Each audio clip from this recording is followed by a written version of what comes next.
the arid lands of Asia, lands of contradiction.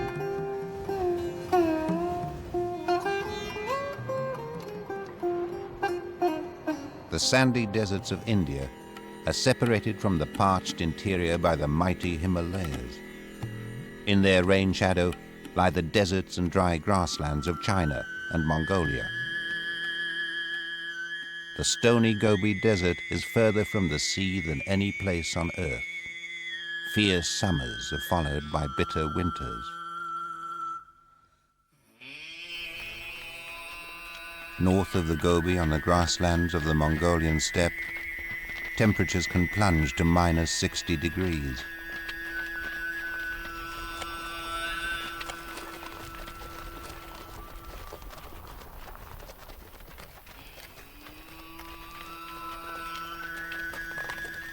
Like the nomads and their domestic horses, the wild animals are tough and resilient. They thrive in the extremes of Asia's arid heart.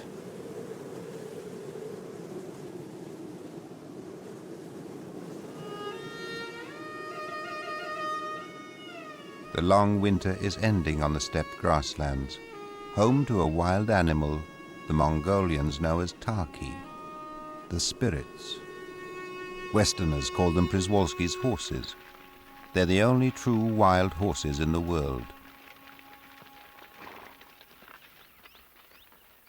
The 7 mares of this herd are pregnant. Their foals will be born in a month or 2, in the short summer, when they'll have the best chance of survival. Tarki are distinguished by short, upright manes and stripes on the backs of their legs. They're closely related to the ancestors of domestic horses, but Tarki have never been tamed.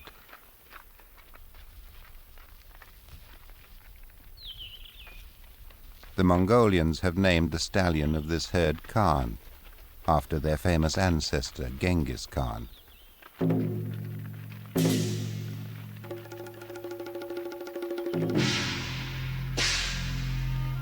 In the 13th century, Genghis Khan rode out from here to create the largest empire the world has ever seen. The Mongol Empire spanned 5,000 miles of grassland stretching across Asia into Europe.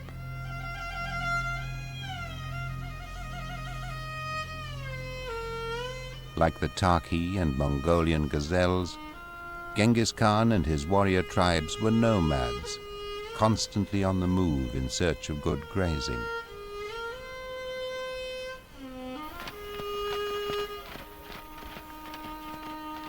Mongolia remains a sparsely populated land of nomadic herders.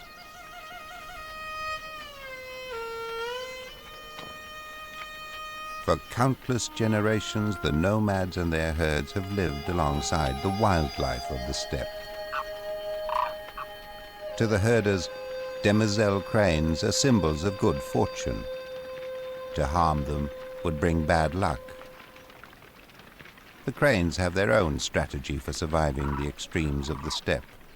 They escape every winter and return in spring to re-establish breeding territories.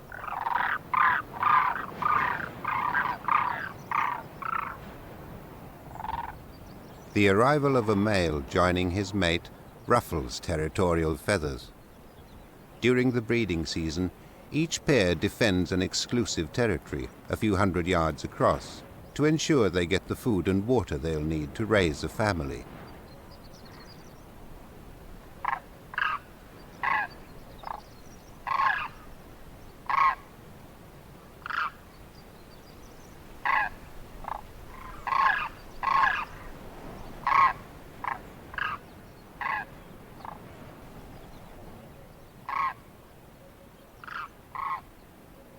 Once they've agreed on boundaries, the couples turn their attention to each other.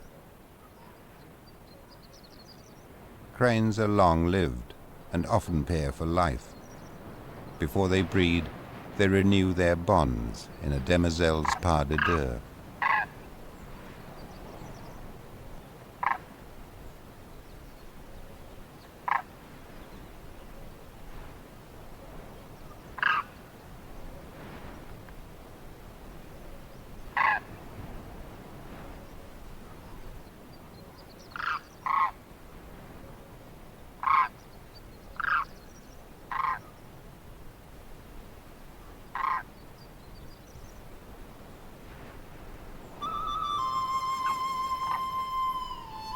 Like all Demoiselle cranes, this pair have returned to breed in the valley where they were born. To get back from their wintering grounds in India, they have flown 2,000 miles over the Himalayas. The final leg of this astonishing journey was across the Gobi Desert, the bleak center of Asia's arid heart. Gobi means stony. Strong winds have stripped the soil, leaving only stones, polished to a shine by the fierce heat.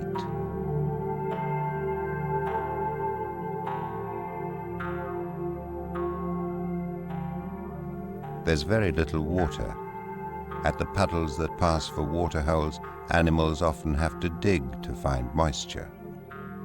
As summer temperatures soar to 120 degrees, any water soon evaporates, leaving only soda crystals.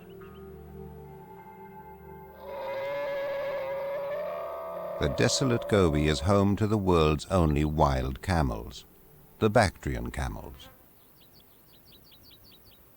Little more than 1,000 of these two-humped nomads remain, roaming the deserts between China and Mongolia. Two females and their month-old calves have joined forces to be safer from predators such as wolves. Camels are superbly adapted to the desert. Bushy eyebrows and double lashes protect their eyes from sand, and they can clamp their noses tight to keep out dust. Soft padded soles stop their feet sinking into sand.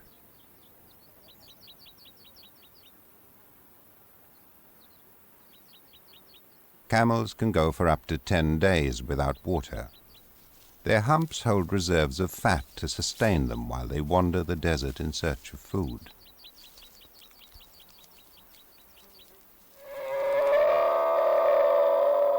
The females are shedding their thick winter coats. The summer ahead will be short, but intensely hot.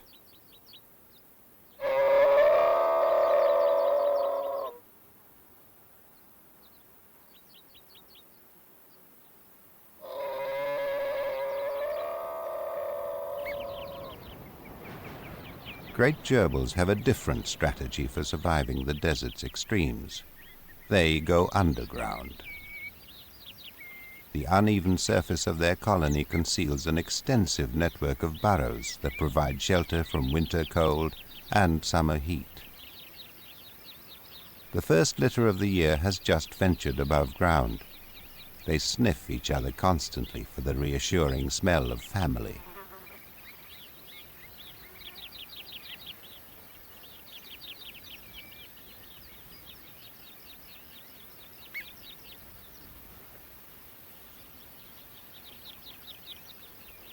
Great gerbils are one of many rodents who've adapted to the desert. They get all the moisture they need from plants. But even the best adapted desert shrub depends on occasional, unpredictable rain.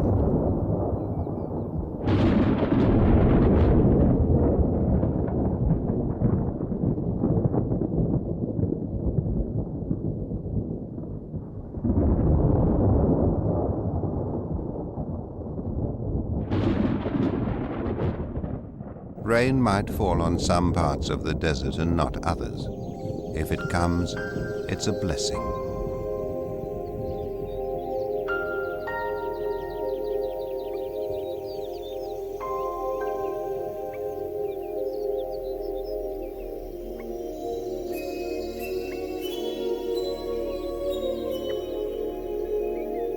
In most years, only 2 inches of rain falls, most of it in summer.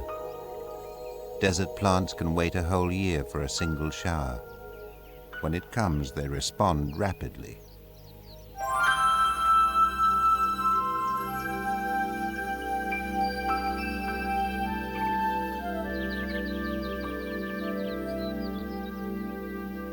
But almost as quickly as water appears, the desert air sucks it away.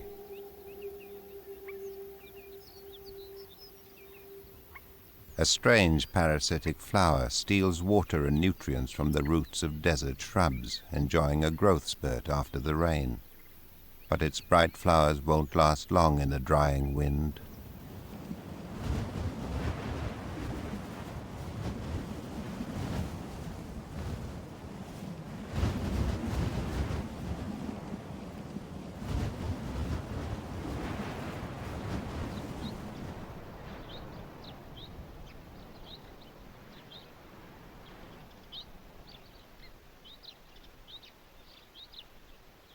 During the day, beetles write their signature in the sand.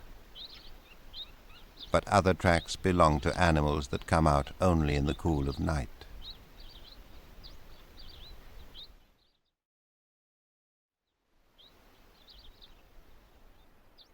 The hairy-footed jerboa is a relative of the larger great gerbils.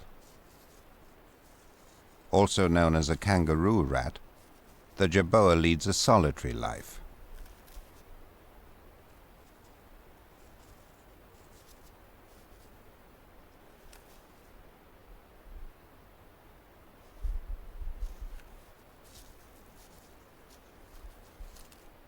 It's much more adventurous than the great gerbils, and may travel more than a mile each night to find food.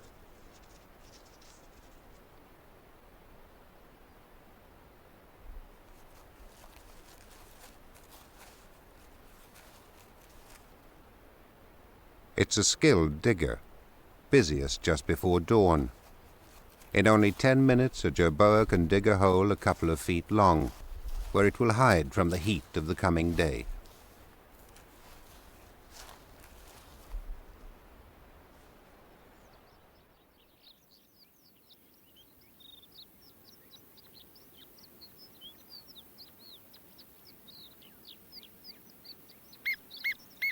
Great gerbils are also good diggers.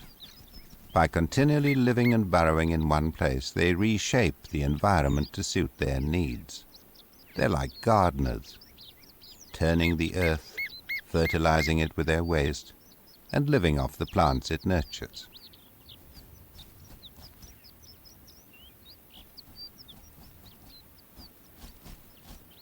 Their gardening strategy has stood the test of time.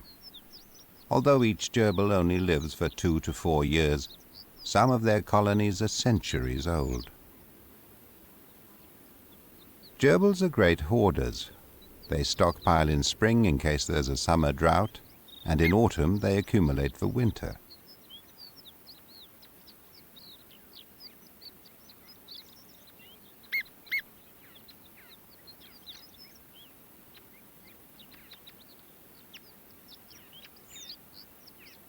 They spend long periods cropping the lush salsola bushes, which flourish because of the pruning and manuring they get from the gerbils. The youngsters grow quickly and soon learn to harvest for themselves. They must also learn to keep an eye out for danger.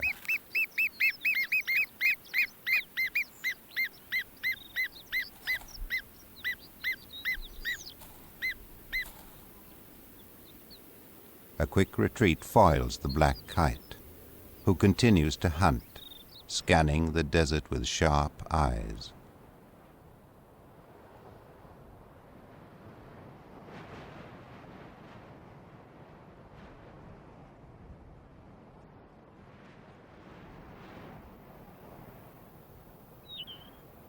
A female buzzard hovers above her nest as her paler mate delivers his catch.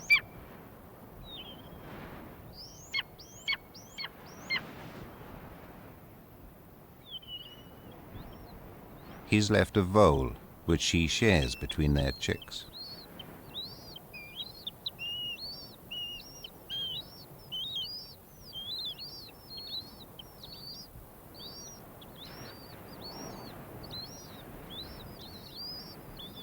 Birds of prey are feared by all small desert animals.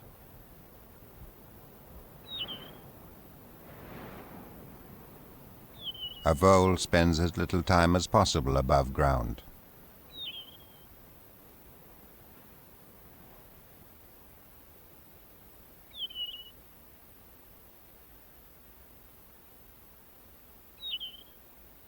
A lizard relies on camouflage and stealth, which sometimes isn't enough. A luckless lizard is lunch for the buzzard chicks.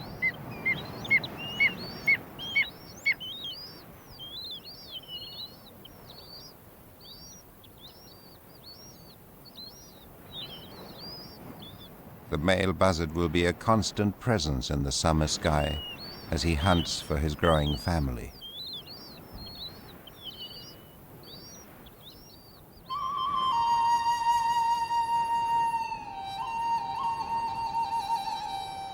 Summer starts later on the more northerly steppe, where the Demoiselle cranes are just beginning their family.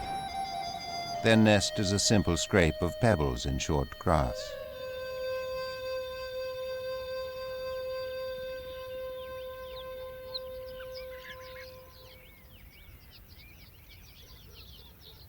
When the female returns from feeding, she rolls her egg before settling.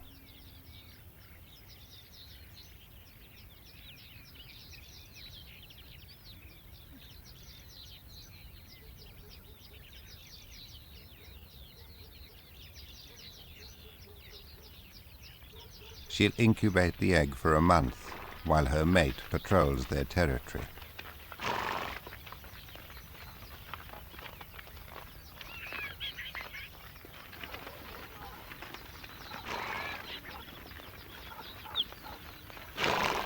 Cranes raise just 1 or 2 chicks a year.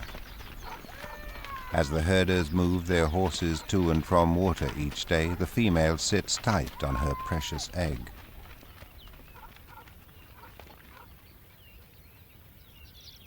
Khan and his herd are feeding on lush summer grass by a small river.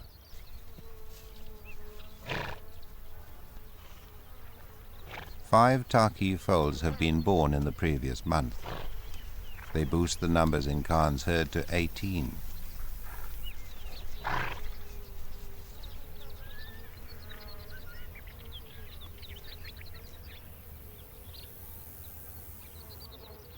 Life seems idyllic, but it hasn't always been easy. In 1968, Przewalski's horses were driven to extinction in the wild. Since the early 1990s, animals bred in zoos have been released in areas such as here, in Huste Nuru National Park, now home to more than 100 wild Taki.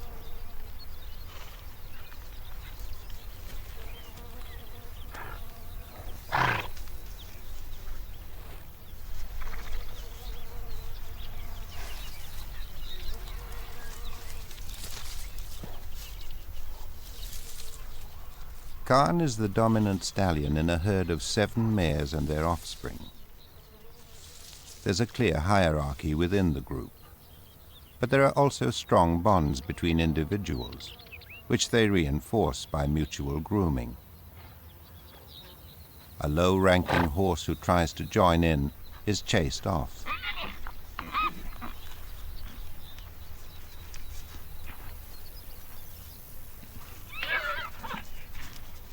The last mare to give birth is coming into heat. Khan and some of the young stallions cluster round to see if she's ready to mate.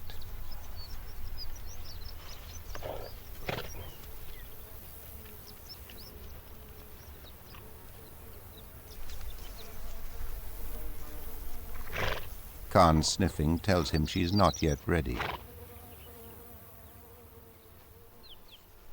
The mare lashes out at the unwanted attention. Khan leaves. When he judges the time is right, he'll chase the youngsters away. Domestic cows have also been attracted to the rich grazing. Khan considers them a threat.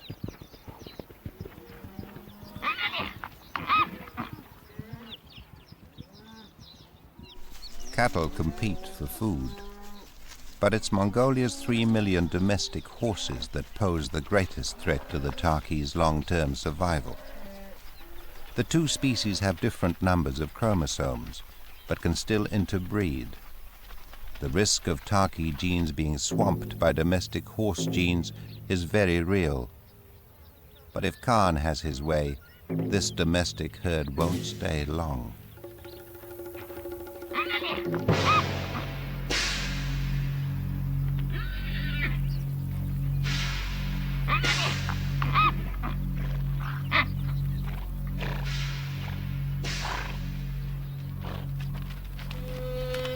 For today, at least, Khan is the winner. He asserts his supremacy with a pile of dung.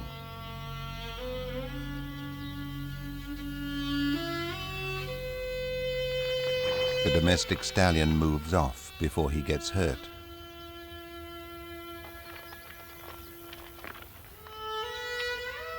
The Tarki's grassland home is shaped by another much smaller animal. Marmots are the rodent gardeners of the steppe.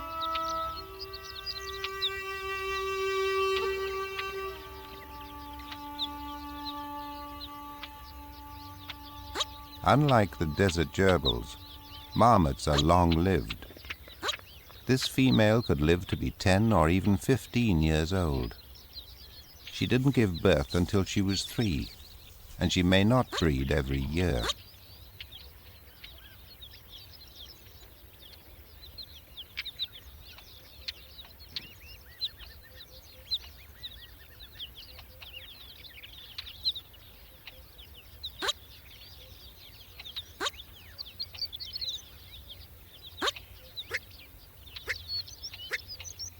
Marmots face many threats. The most serious comes from herders, who kill more than 1 million a year for fur and food. Because Demoiselle cranes are symbols of good fortune, that's a danger this chick won't face. Within hours of hatching, it's following its parents. The adults are looking for seeds and insects for their chick. Dung from the domestic herds is a rich source of beetles and worms.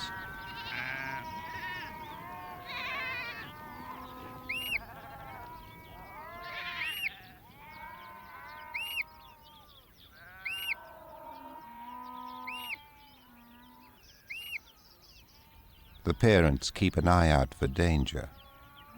They may not have a burrow to escape to, but they do have bravado.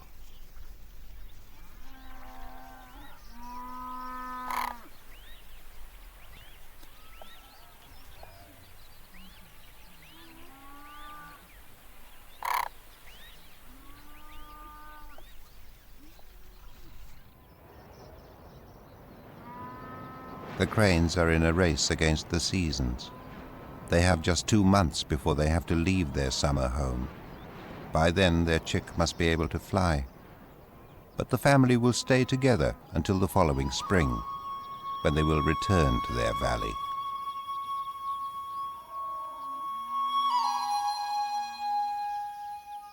The end of the short summer is already in sight. Grassland flowers rush to bloom and seed as the first frosts turn the steppe gold.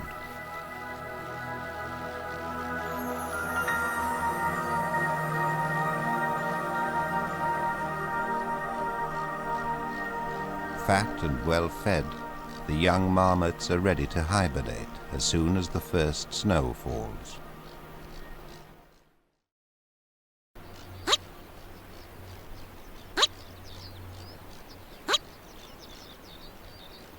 The coming winter will be the first true test of the young wolf's hunting and survival skills. In a sheltered valley, flies are in a frenzy of late afternoon mating. They won't last the winter, but their eggs will.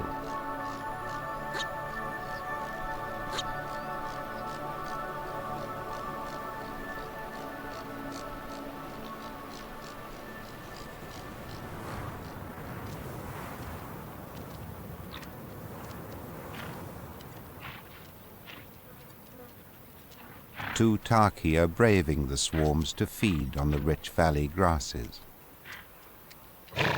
One was the first male born in Khan's herd. His name Munlai means firstborn. He and his half-sister have been chased from the herd by their father. It's the stallion's way of preventing inbreeding.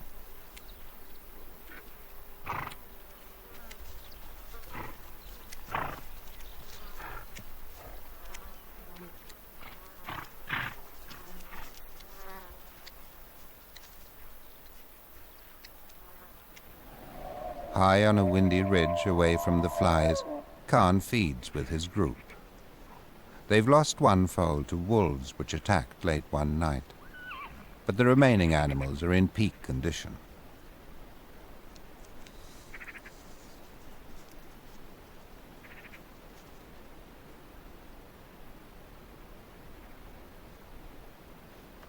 The 4 surviving foals are growing their first thick coats. Their places in the hierarchy of the herd reflect the status of their mothers. Khan, as always, grazes on the edge of the group, keeping an eye on the herd.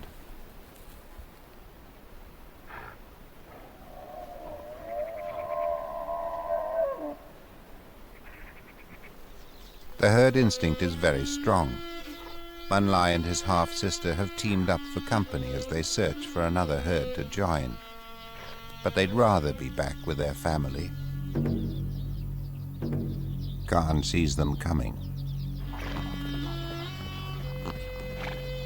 He heads off to drive them away again.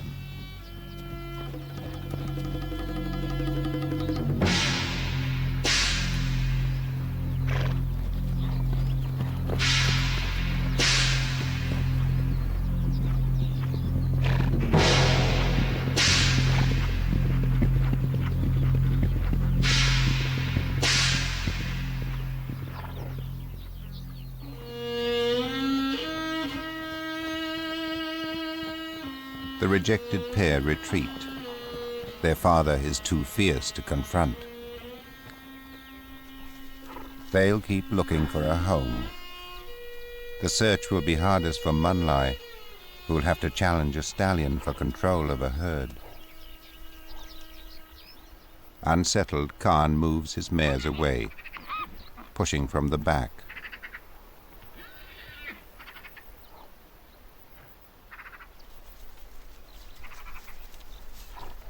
Several herds use this river valley, and they often meet. Ahead are 4 young stallions.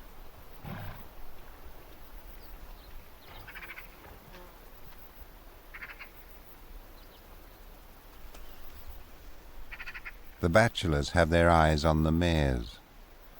They just continue on their way.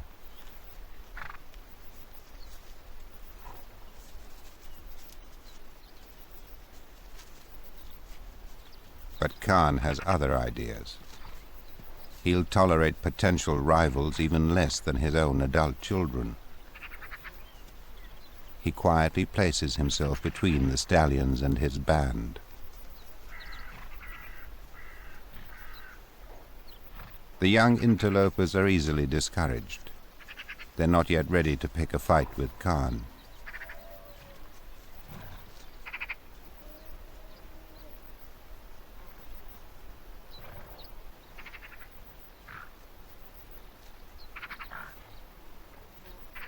The top bachelor stallion herds the others as he hopes one day to herd mares.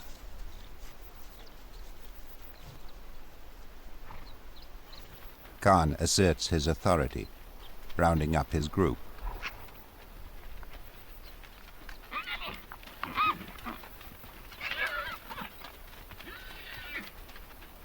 He snakes from one side to the other, his head low.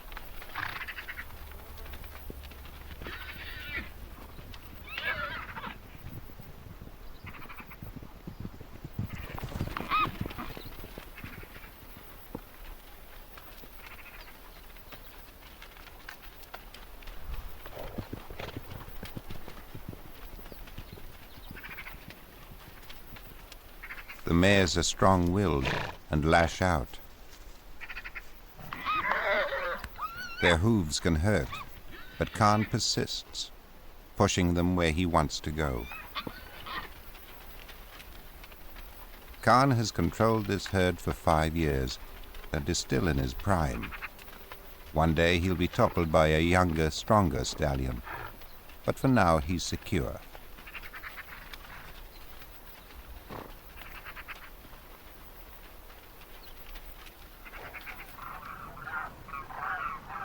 Autumn is a time of gathering.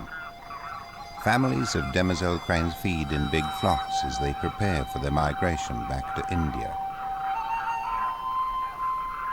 To escape the harsh winter of their homeland, these great travelers will set out on an arduous journey that may take them as long as 3 weeks.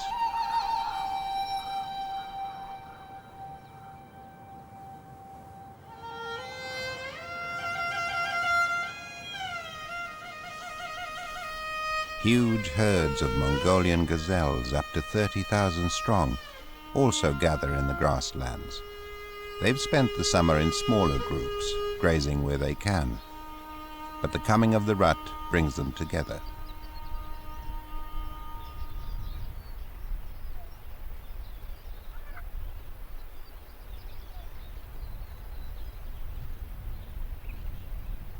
This year, summer rains, normally such a blessing, have become instead a curse. More than 3 times the usual rain fell. The soils are too sodden to drain the water away. Months of walking in water and mud have taken their toll. The herds are full of limping animals. The gazelles are suffering from highly infectious foot rot.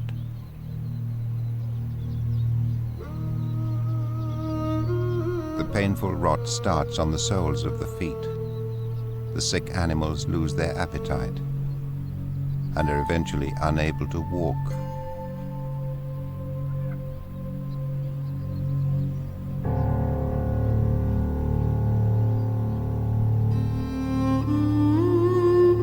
Each body has the telltale swollen ankle of foot rot. This isn't the first time unpredictable rains have devastated the gazelles, and it won't be the last. Nearly a quarter of them have died, but in the next good year, numbers will bounce back. The herds move on, heading for winter rutting grounds. The greatest pain a sick gazelle can suffer is to be left behind.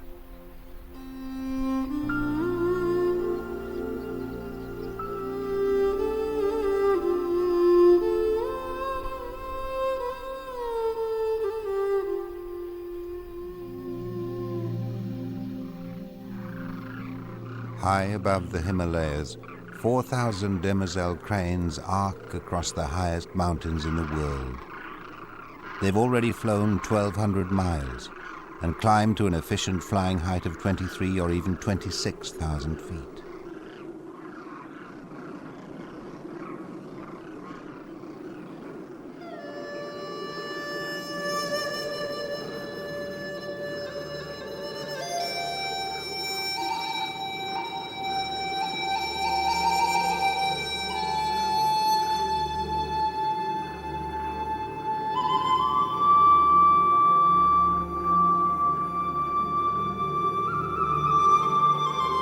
Fierce headwinds make their epic journey even more challenging. If the cranes lose height, they must circle in search of thermals of rising air, which they can ride back up to cruising altitude to continue their journey. But sometimes they just circle for hours.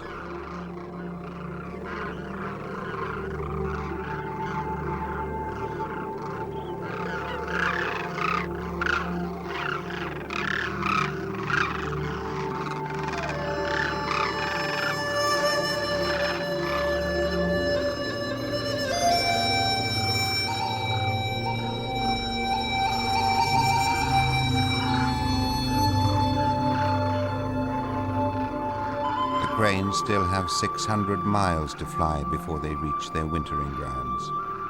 The deserts of India are very different from the land of their birth, but they have many reminders of their homeland.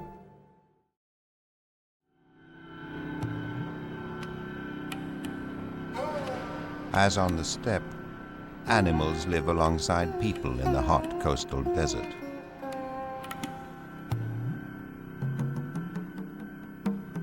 Chinkara, or Indian gazelles, are related to Mongolian gazelles. The shifting, waterless dunes can only support small groups of chinkara that get all the moisture they need from plants. Males mark out small mating territories by rubbing bushes with scent glands on their foreheads. They also leave small piles of dung as claims of ownership.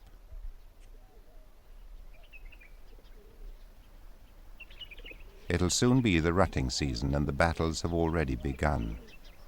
Males fight over territorial boundaries and the right to mate with females who pass through.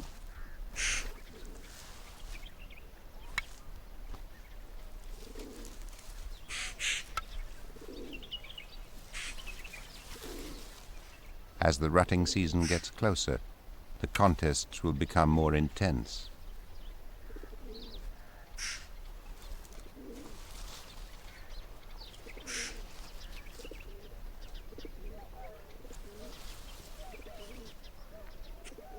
Until recently, Chinkara shared the edges of the sandy desert with wild asses, relatives of the Mongolian Tarki. But the asses, or gorku, are now only found on salty mudflats known as the Ran, the desolation.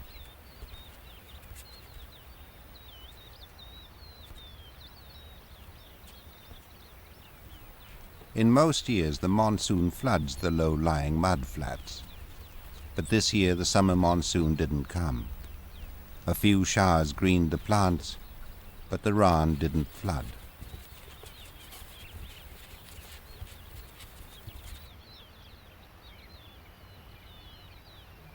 Herds of females and their young return to the mudflats each morning, led by a dominant mare. Gorku stallions don't belong to a herd. The stallion who gets mating rights will usually be the one who controls the best grazing area. The herd passes through a territory belonging to an old stallion locals have named Bandia, meaning no tail. For the past few years, he's held the prime territory and fathered most of these foals. But earlier this year, a young stallion drove him away, and the mares aren't interested in stopping in his new area. They're heading instead towards better grazing in this young stallion's territory. He carries on feeding until the females have settled for the day.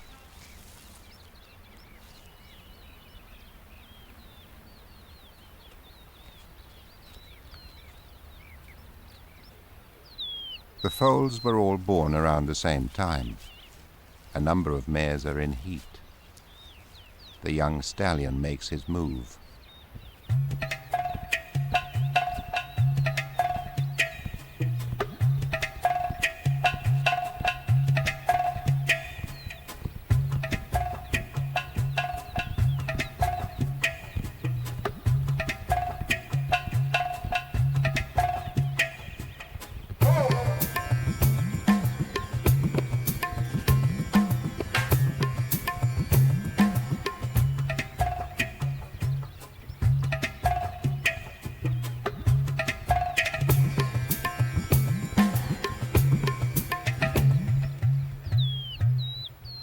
The mares seem reluctant to let him get close, but he persists.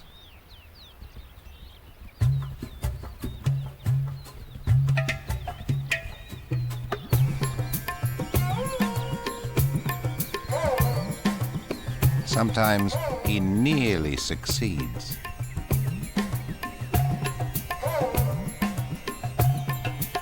But it's mid-afternoon before he gets his first mating.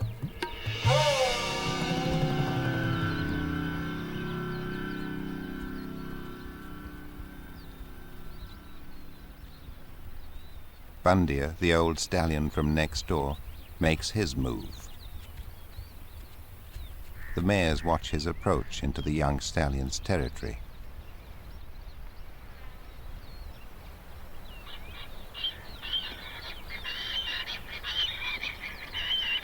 From a distance, Bandia brays to catch his rival's attention. The young stallion takes the bait.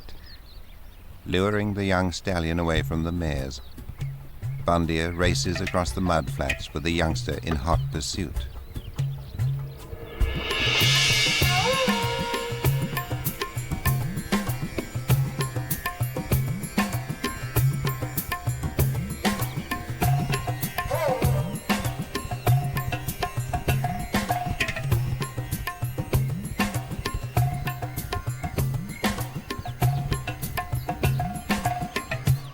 It's well over a mile before the young stallion gives up, leaving the wily Bandia to run back to the mares.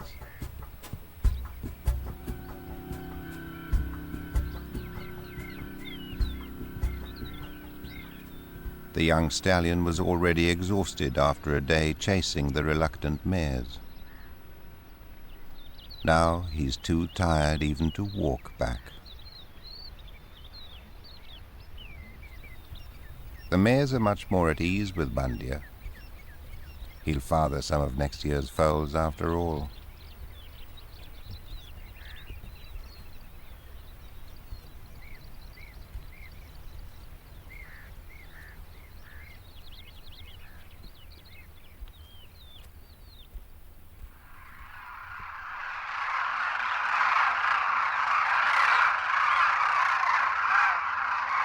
The Demoiselle crane's breeding season is well behind them.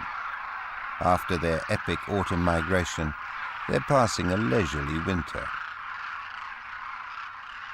Cranes have always come to winter in India, but the huge flocks at the village of Kitchen on the edge of the desert are here by express invitation. As part of their religion, the villagers not only tolerate wild animals, they encourage them.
The paler-headed cranes are juveniles, spending their first winter in India.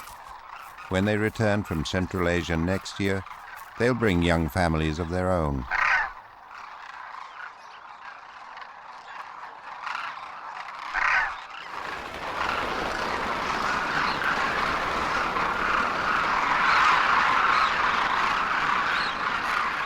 As soon as they've eaten all the grain, the cranes leave the feeding compound to spend the day at a nearby waterhole.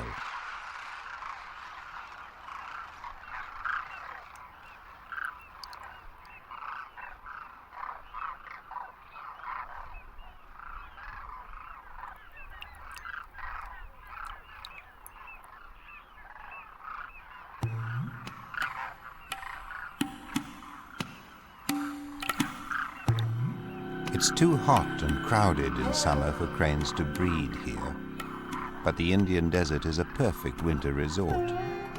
Daytime temperatures are in the 70s and only drop to freezing at night. Conditions are pleasant compared to the winter the cranes left behind in Central Asia.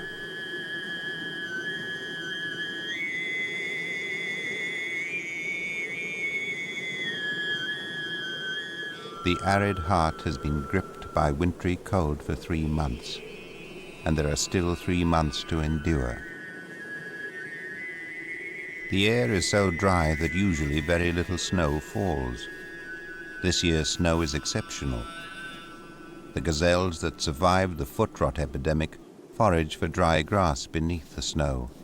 alongside domestic camels blanketed in winter coats.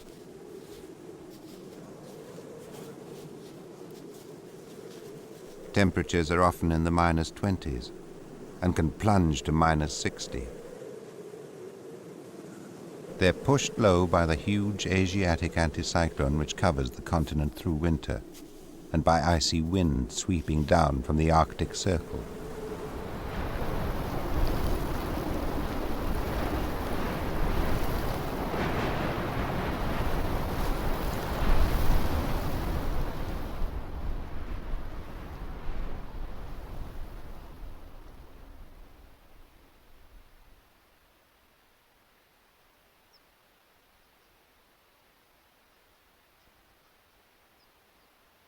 It's 180 degrees colder than midsummer.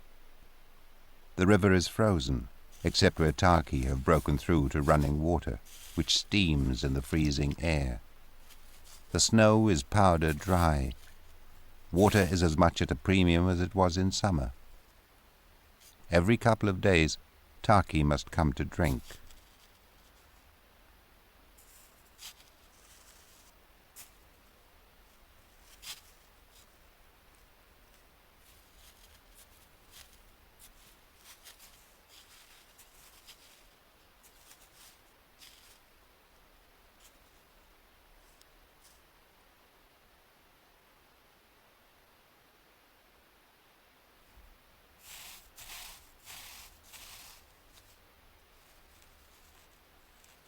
Food is hard to find beneath the snow.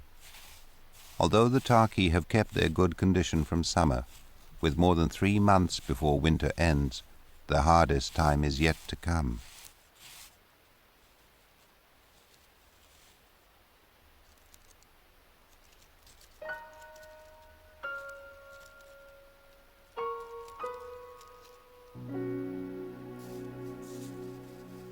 The winter has been good for Khan's son Monlai. He's now the dominant stallion of his own small herd of mares. He inherited them by accident when their dominant stallion was overthrown. The mares didn't want to join the victor's herd and instead chose Monlai. In the coming season, Monlai, the firstborn, will sire his own first foals.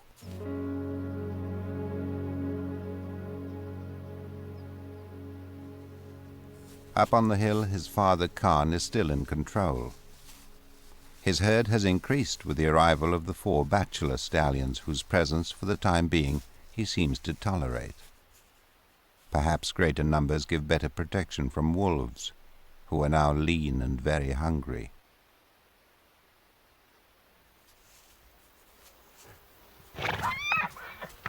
The young stallions vie for status.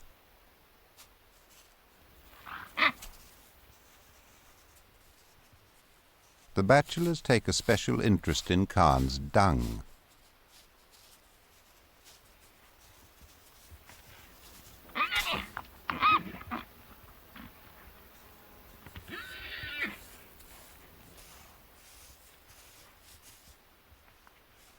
They roll in the dung, as if covering themselves in Khan's smell will help them rise to his rank.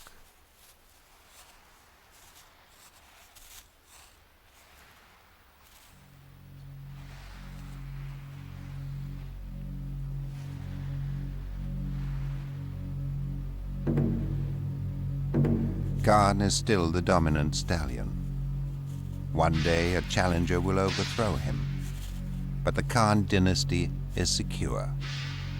Already his daughters are producing the next tarki generation, and his eldest son leads a herd of his own.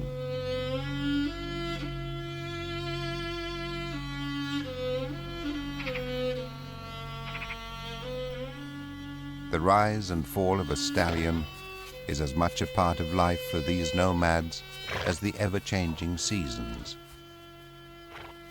These spirits of the steppe know that just as winter began, so it will end, and the summer to come will bring new life to Asia's frozen heart.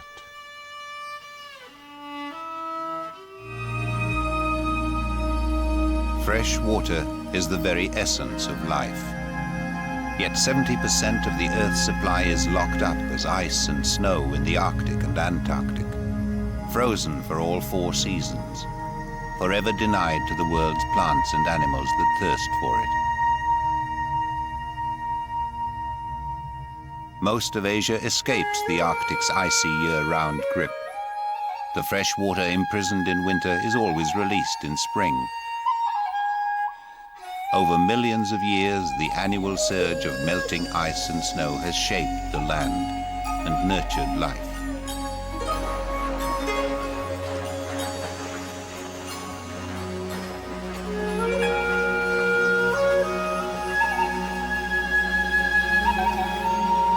In northeast Japan, some of Asia's cherry salmon have adapted to cold winters and short, warm summers. Instead of migrating to the ocean to grow, they spend all their lives in the freshwater rivers where they were born.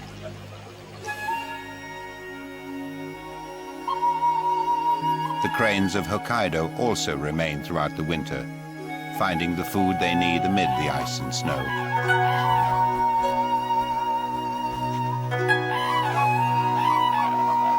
The creatures of Northeast Asia, such as the cherry salmon and the cranes, have adapted to the freshwater habitats created by the melting ice and snow. They are the creatures of the Thaw. Winters in Northeast Asia are so cold, fresh water all but disappears. Most creatures leave, but some have learned to eke out an existence. Shika deer use the ice as a shortcut to the few water holes that are not completely frozen over. To survive, they chew bark, even though it's hard to digest.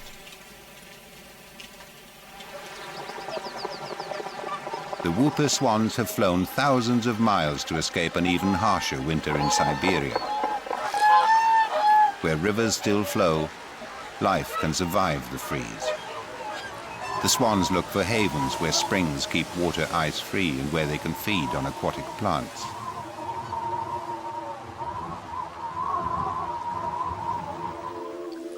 From December to March, surface temperatures on the marshes rarely struggle above freezing.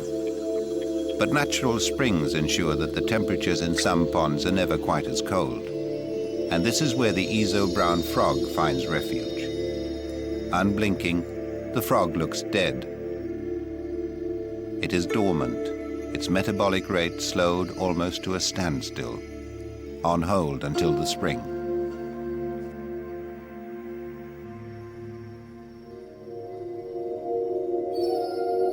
The young cherry salmon spend their first winter in the headwaters near the mountain slopes, where the water flows too quickly to freeze.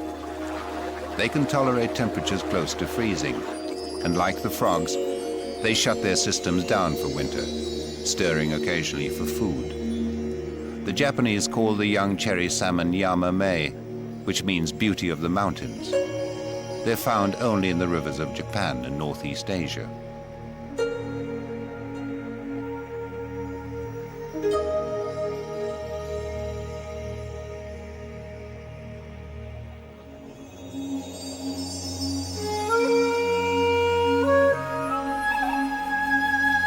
Even when air temperatures are well below freezing, natural springs prevent some rivers from icing over.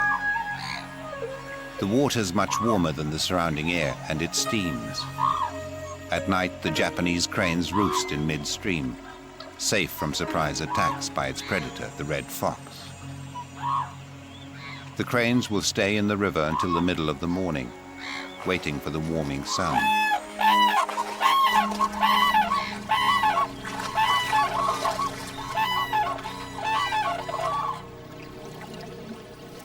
Upstream, some of the yama-mei are beginning to stir. During their first winter, the yama-mei appear identical. They have grown up to 8 or 9 inches long, and their flanks are now beautifully patterned. But depending on how much food they find in the river, and on the genetic structure each fish has inherited, they will grow to maturity in one of 2 remarkably different ways. For the moment, all the yama-mei face a common enemy.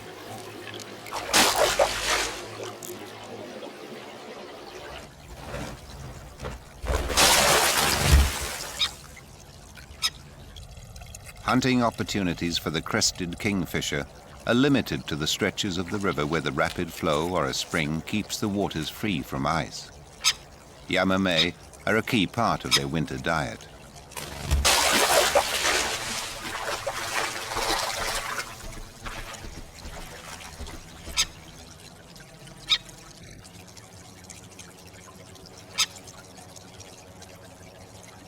The pinpoint accuracy of the kingfisher's dive means that although many yamame hatch, many fewer survive the winter.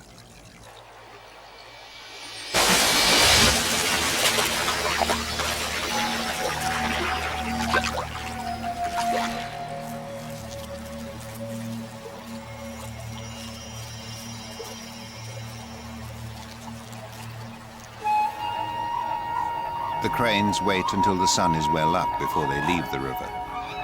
They will spend the warmest part of the day looking for food, returning when the temperatures start to fall.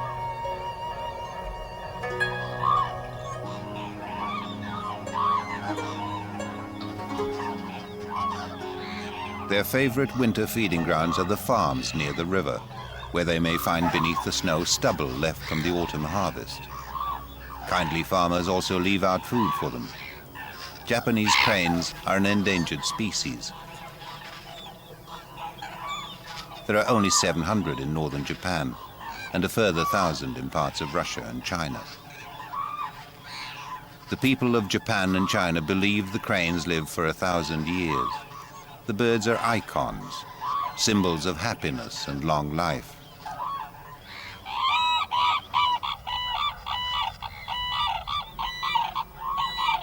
They pair for life and are constantly reaffirming their bond.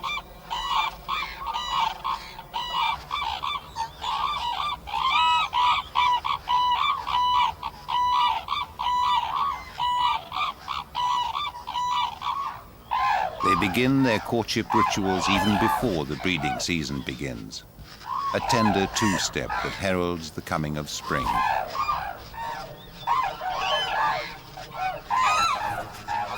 Slowly, winter yields. In April, further north in the center of Siberia, the world's largest store of fresh water, Lake Baikal, begins its majestic thaw. Lake Baikal is almost 400 miles long and its surface area is huge, almost the size of Switzerland. The transformation from solid ice 3 feet deep to open water starts in the south and moves north at an average rate of 12 miles a day. The remarkable Lake Baikal is more than a mile deep and holds a fifth of the Earth's entire supply of liquid fresh water. The thaw is a trigger of transformation for the lake's animals. Lake Baikal is home to the only freshwater seals in the world, the nerpa. At less than 3 feet long, they're also one of the smallest. When mothers give birth in February and March, the ice acts as a cradle for the pups. The arrival of the thaw means they no longer have a safe resting place. The thaw is the time when the pups are weaned. First they molt their baby fur. Then they start finding their own food in the lake's unusually clear waters.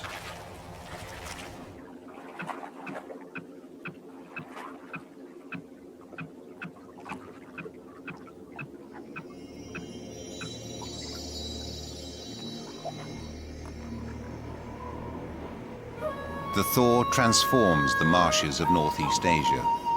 Warmed by the strengthening sun, the waters from the melting ice and snow evaporate. Mists and gentle rain soften buds hardened for winter.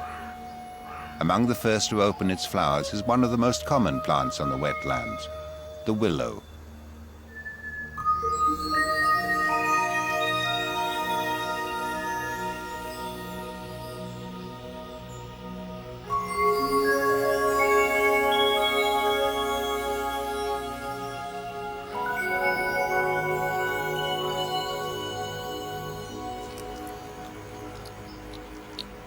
Over a few short weeks, the fresh water that has been locked up as ice and snow is released.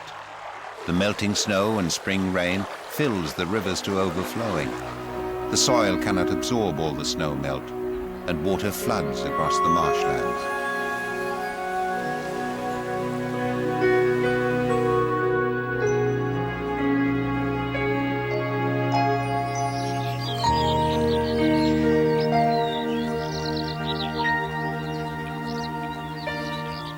The waters help soften the soil and encourage new growth.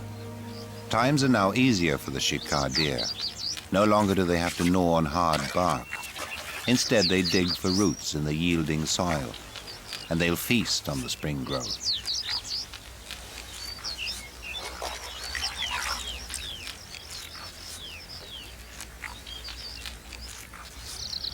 When the flooding rivers recede, they leave water holes.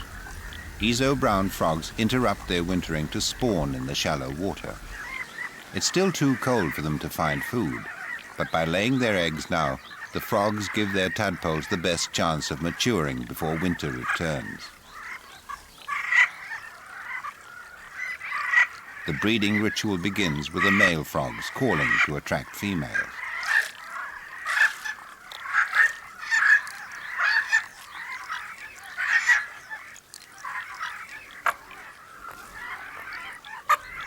A successful coupling starts when the male grabs a female in a tight grip.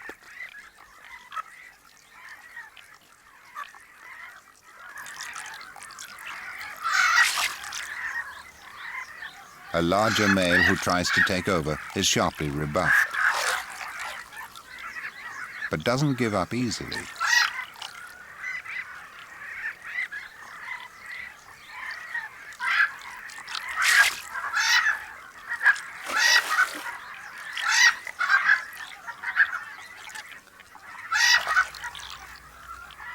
The firm embrace of the male helps the female to release her eggs, and as they leave her body, he fertilizes them.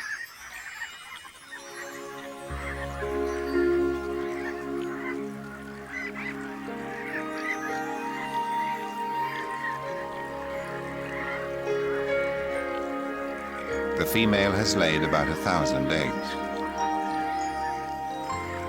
The timing of the spawning is critical.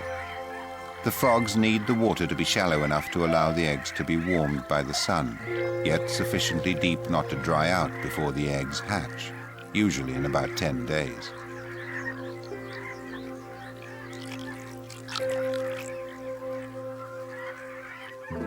This breeding of the frogs in spring is crucial to other creatures.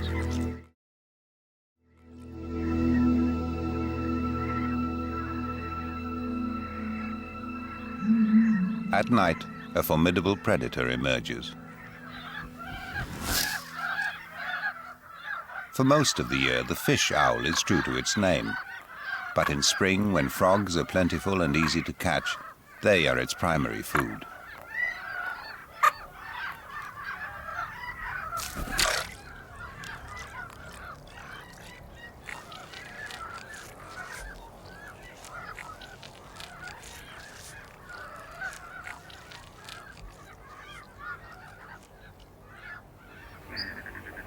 While temperatures remain low, there's not much else for the cranes to eat. Each bird weighs up to 20 pounds and needs a large amount of food just to keep going.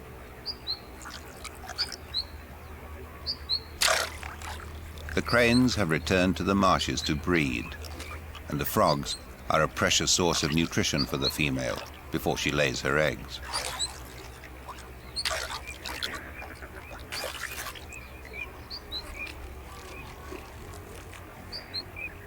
This pair have claimed a corner of the marshlands and prepared their nest from reeds.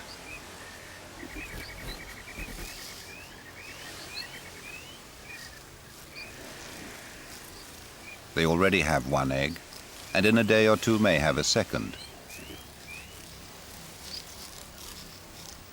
The eggs take about 30 days to incubate, and the male and female share the task. Though in most ways the cranes are supremely adapted to their wetland environment, their nests are vulnerable to rising water. To protect their eggs from the chilling floods that can follow heavy rains, they constantly build up the sides of their nests.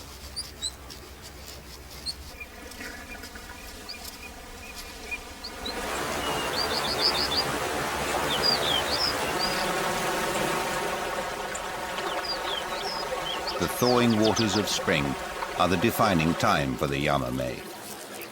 There's not enough food in the river to support them all. The most powerful males occupy the best feeding territories, driving off all rivals.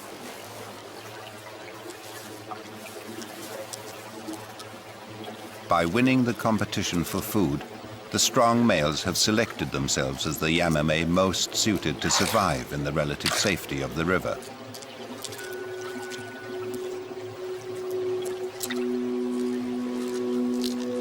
The best prospects for the other males and all the female Yamame will lie in heading downstream to the river mouth and growing to maturity at sea. During the 2 or 3 months it takes them to reach the coast, their physiology is transformed in preparation for their new life in salt water. By the time they reach the river mouth, the patterns on their flanks are fading. Their skin has turned to silver, and the tip of their dorsal fin turns black. The losers in the battle for survival in fresh water take their chances in the even more competitive saltwater environment. The dangers of the ocean will be much greater than those in the river, but so too will be the food resources. At the same time as the departing Yamame go to sea, the salmon who have survived 1 year at sea come back to the river to breed. The Japanese call the returning fish sakura masu, or cherry salmon, after the cherry blossom which flowers in early spring.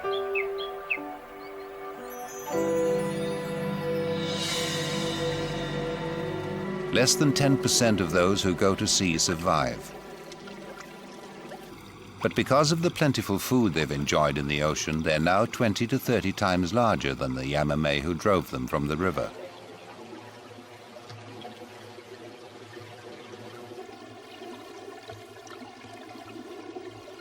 As the female cherry salmon return to fresh water, the parasite worms that have infested them at sea die, but battle scars from skirmishes with seals remain. There's no respite. For all the cherry salmon, the 3-month journey upstream to their birthplace will be fraught with dangers. Their first obstacle is perhaps the easiest. The brown bears are too clumsy and the cherry salmon far too nimble to make them an easy catch. The salmon head instinctively upriver, irresistibly drawn by the scent of the waters where they were born.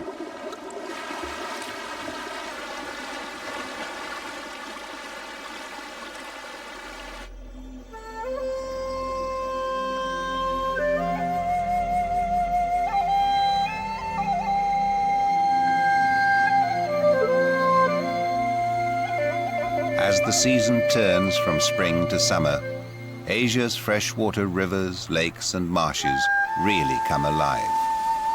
When the water levels recede, new growth claims the silt-rich riverbanks.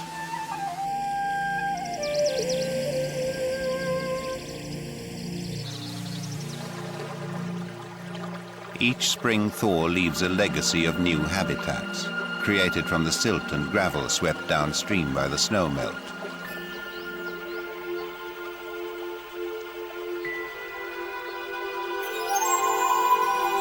Willows spread their seeds over the riverside like snow.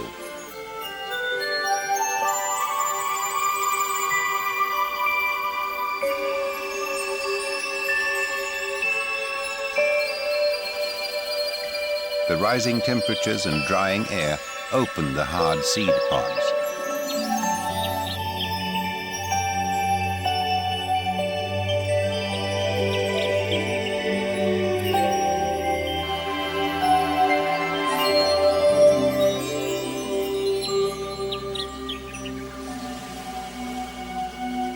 A single tree can spawn 1 million seeds.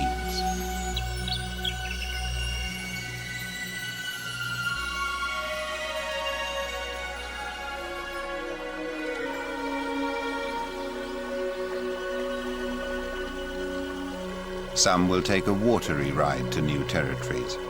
Others will be blown as far as 30 miles away. Most will be lost forever. but some will settle on nearby muddy banks and bars of silt. The seeds take hold remarkably quickly, some sending out shoots within hours.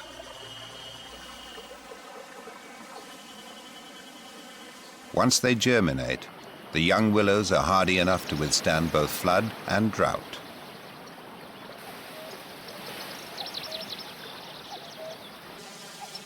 Their speedy germination and toughness allows willows to secure a foothold where other species can't.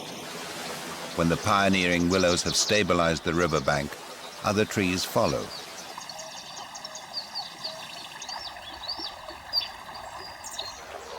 Soon a fringing forest develops, a leafy illustration of how rapidly the plants of Northeast Asia adapt to the seasonal rise and fall of rivers. The riverside forests provide an important food source for a wide range of insects associated with the river. Fallen willow leaves are a favorite food for the larvae of the caddisfly. Once they decompose, the leaves will also provide nutrients for the plankton in the river.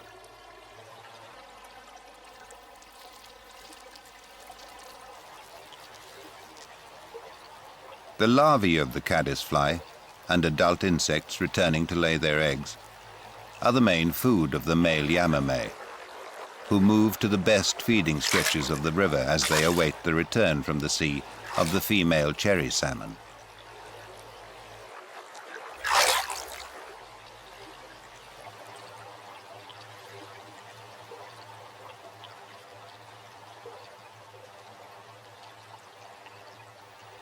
The influence of fresh water on the life of cherry salmon is far-reaching. Much of the fresh water which comes as rain finds its way underground, where it collects and gathers to emerge years later as springs. The springs converge to create streams and rivers which scour the land on their journey to the sea.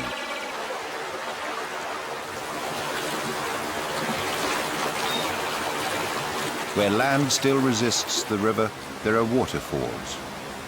These freshwater barriers play a key role in the natural selection of the salmon. They're hurdles the returning salmon must cross in order to breed.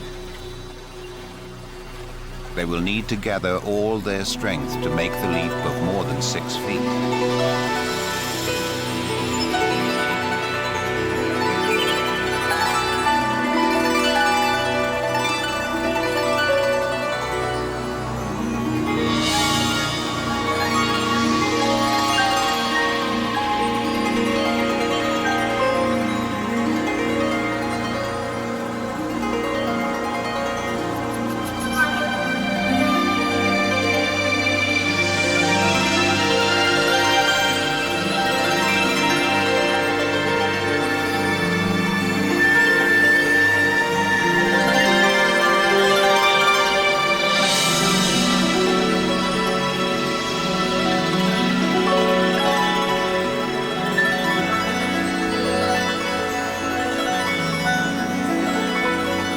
Only the strongest and the most determined cherry salmon are selected and continue the journey to the spawning ground.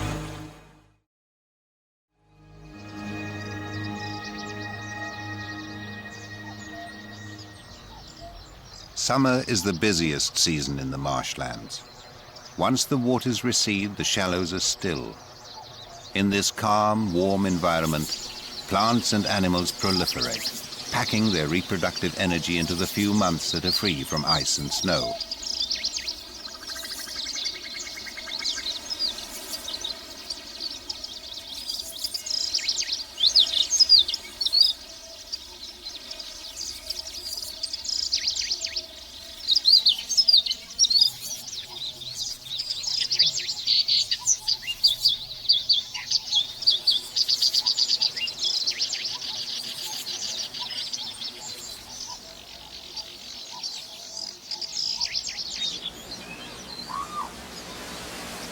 Summer's plenty provides food and shelter for the growing crane family. Within days of hatching, the chick leaves the nest, following its parents around the marshes. and learning what is food and what is not. Often the second chick hatches within days of the first, but seldom do both survive. In daylight, eagles are always a threat. Parents warn their chicks to stay out of sight in the tall grass.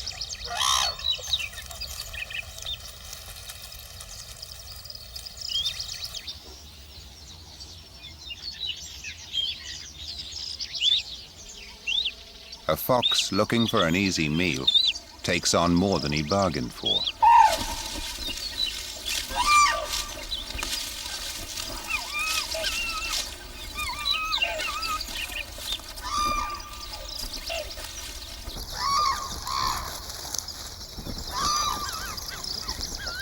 The crane is one of the top predators on the marshlands, with a kick that can smash a fox's ribs and a beak that can kill.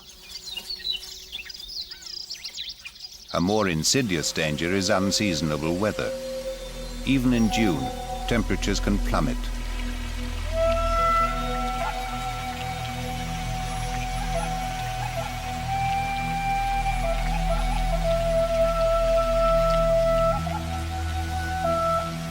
If the weather's wet as well as cold, the young chick whose feathers aren't yet waterproof is at serious risk from hypothermia.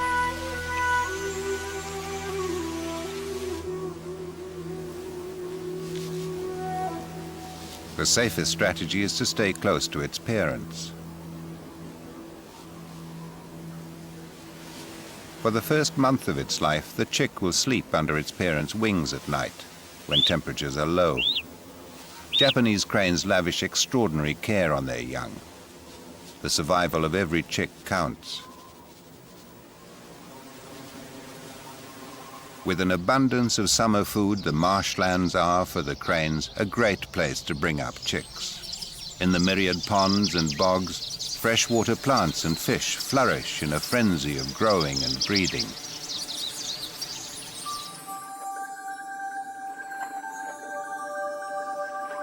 The stickleback gets its name from its spiky dorsal fin. The male is the homemaker. He stakes out a territory and builds a nest of plant fiber around the stem of a reed. Building the nest is a day's work, but he constantly fusses over it.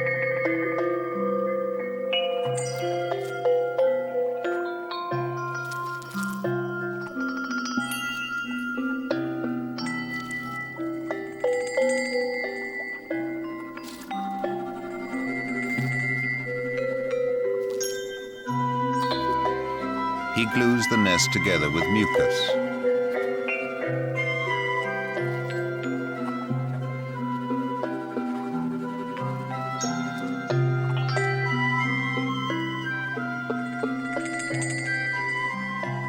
A female attracted to the nest carries out a careful inspection.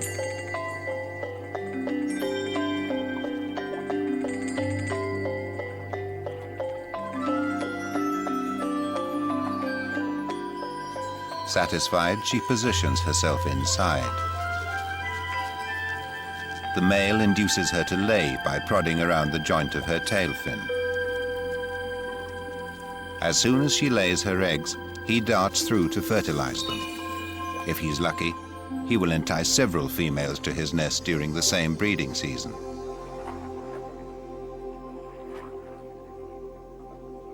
He looks after all of their eggs, cleaning them and driving a constant flow of oxygen-rich water through the nest by fanning with his fins.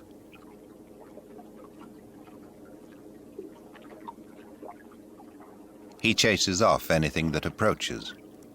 Among the intruders are tadpoles hatched from the eggs laid in spring and who are now running the gauntlet of the marshes. Of the enormous number born, relatively few will survive. All around are mouths eager to dine.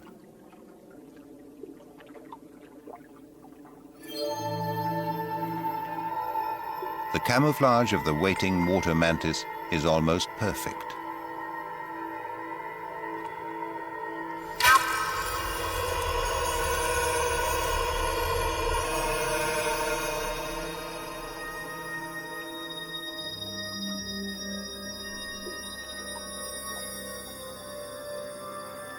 The mouth of the water mantis is like a needle, which it uses to suck out all the tadpole's body fluid.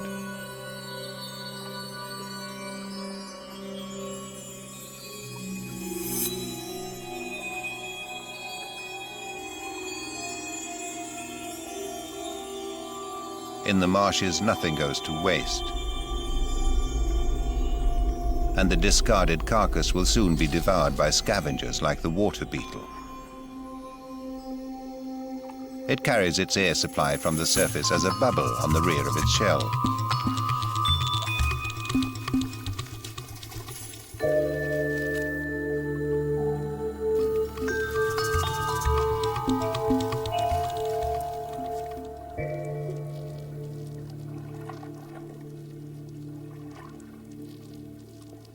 But by far the most ferocious tadpole hunters are the larvae of the large dragonfly.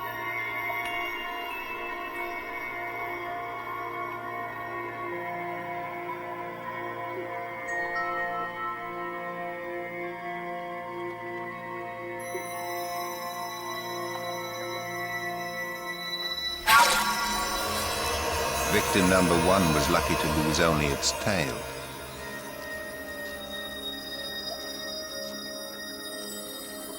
The powerful jaws can flick out in a fraction of a second to clutch its prey. They take less than a minute to consume every scrap of a tadpole's body.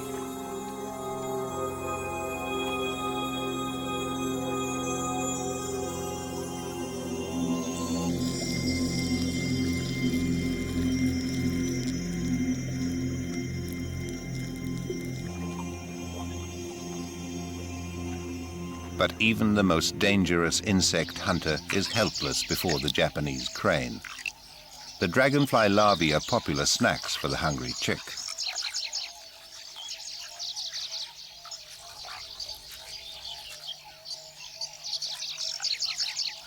Though cranes do eat plants, in the breeding season they concentrate on finding animal matter for their chicks, mainly insects and small fish like gobi and sticklebacks.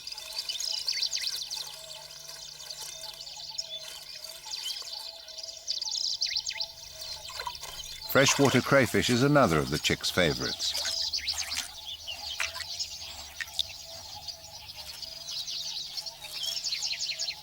It just requires more preparation.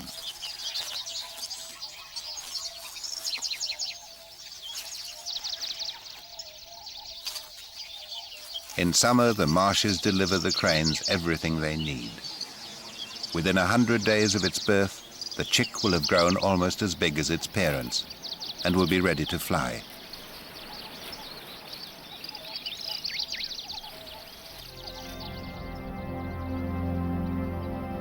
Land and water merge in the marshlands of Northeast Asia.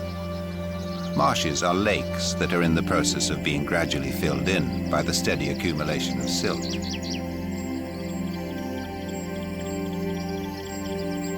Wherever the silt settles, plants begin to grow.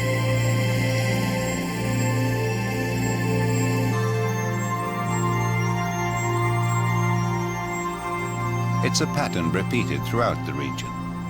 As season follows seasons, by a process known as succession, lakes become marsh-like, and marshes, in their turn, become land.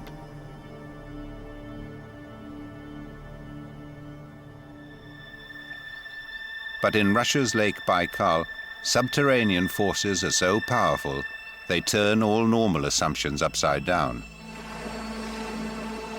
This is a lake that shows no sign of disappearing. Indeed, after 30 million years, it is still growing. Lake Baikal sits astride the junction of two plates of the Earth's surface, which are continually pulling apart. Though rivers and streams pour silt into Baikal, the ever-widening lake absorbs it. Because it has been isolated for so long, the lake has an enormous diversity of unique plants and animals. Bizarre branching sponges dominate a cliff face in the coastal shallows. They're green because of tiny algae embedded in their tissue that capture the sun's rays and help nourish the sponge. They flourish because of the abundant plankton in the lake, which they filter out. The sponges, in turn, are kept clean by herds of grazing amphipods, which feed off microscopic algae and wastes and help maintain the efficiency of the sponge's filtering system.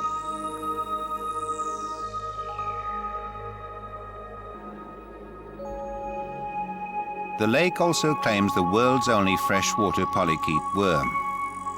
All other members of this group of animals are found only in the sea. There are over 300 species of amphipod in the lake. Some of these crustaceans are giants, the size of a mouse. Males often carry females around with them until they're ready to mate. Of the 50 fish species unique to Lake Baikal, more than half belong to the sculpin family. The stone sculpin has a strategy of wait and pounce. The priority in summer is to produce offspring before the ice returns. The yellowfin sculpin spawn among the rocks of the warmer shallows.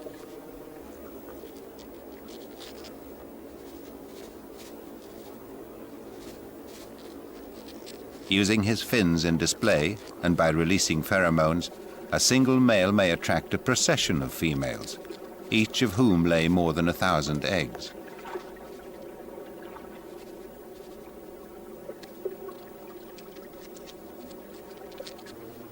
The male tends the eggs throughout the 3 weeks they take to hatch. Like the stickleback, he uses his fins to fan them clean and to flush them with fresh oxygenated water.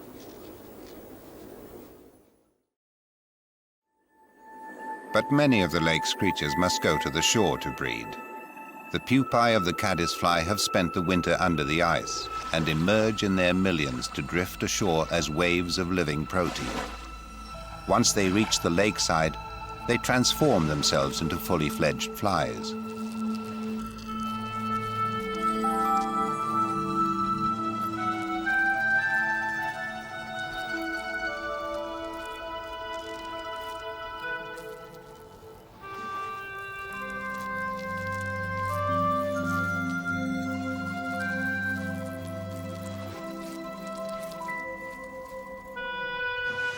As adults, they don't eat and may live only a few days. Their only purpose, reproduction, which begins in a swarming frenzy. They mate on the ground or on patches of snow that have lingered into summer. Then the females return to the water's edge to lay their eggs and become a feast for the waiting gulls.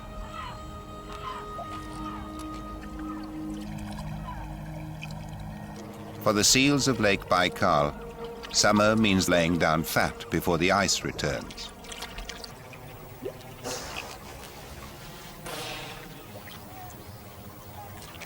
The seals have larger forelimbs than their nearest living relatives in the Arctic Ocean and the Caspian Sea. The biggest mystery is how the seals got here. Some say they traveled from the sea up the Yenisei River 500,000 years ago. Others believe they made the journey even earlier, when the Arctic Ocean and Lake Baikal were much closer to each other.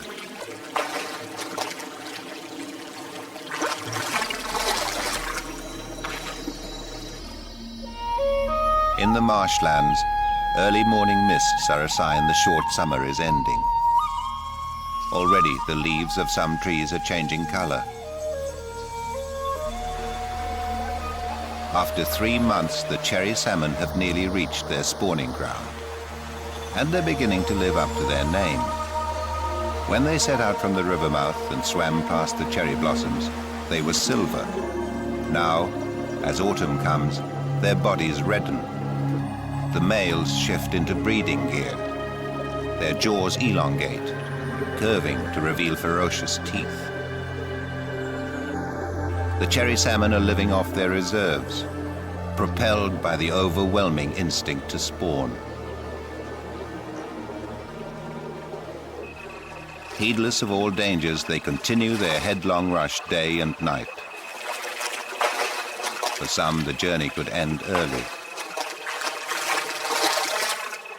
Night is the time many predators prefer. In this world between the mountains and the sea, the fish owl reigns supreme.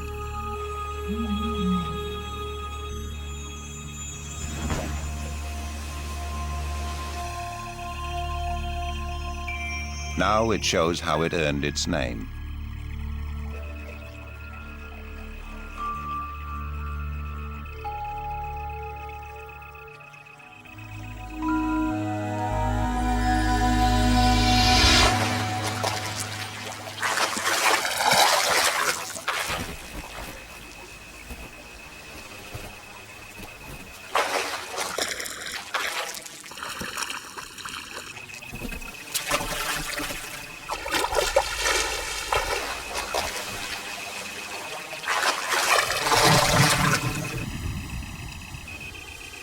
As a final test of their endurance, the salmon who've survived the hazards of the journey must snake their way through some of the river's shallowest stretches.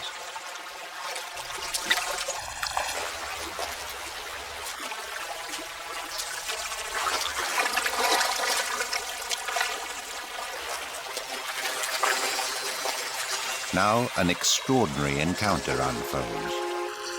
The tiny Yamame who have stayed in the river wait to breed with the cherry salmon they drove away to sea. They have returned as giants and completely ignore the Yamame, even the larger ones in their breeding colors of gold and black.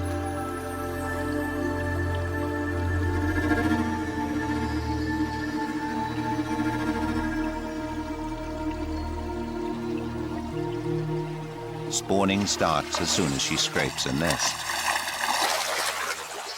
Females may attract the attention of more than one large male. Even though they're exhausted from their long migration, their mating instincts drive them into a frenzy of combat.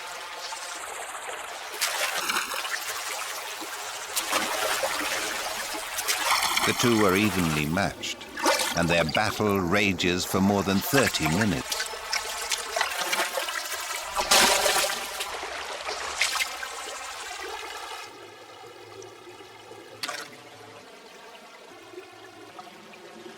Eventually, the winner claims his female, but he must continue defending his right to fertilize her eggs. A further challenger is soon brushed aside.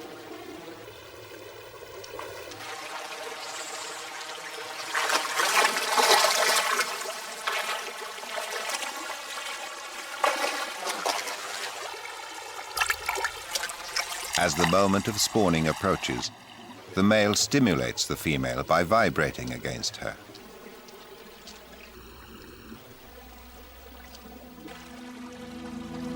Although it seems that the tiny male Yamame have no chance of mating, they know otherwise. When the Yamame approach the female, they're so small that the large male fails to identify them as a threat, and so doesn't bother to drive them away. Although the Yamame are too small for him to fight, their sperm are still effective. The moment to which their whole life has been geared is near.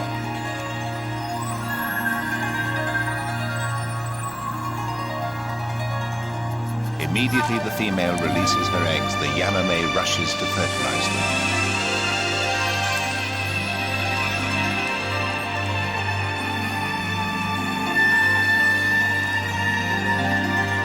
The little male, the Yamame, that never went to sea, gets its chance to breed. The female lays more than 2,000 eggs, which she protects by covering them with small stones. The male cherry salmon, who has fertilized most of the eggs, drives off other fish who try to eat them.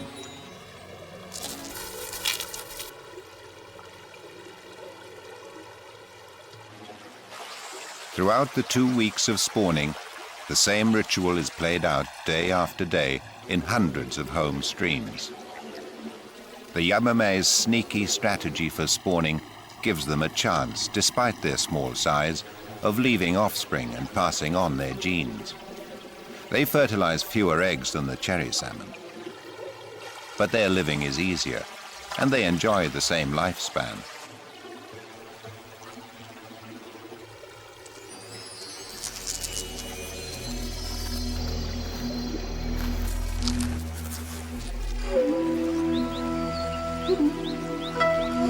To return to their home waters, the larger males and females have had to survive the dangers of the ocean and the hazardous journey upriver. Once they arrive, they have only one chance to mate, and once that chance has passed, like other Pacific salmon, they die.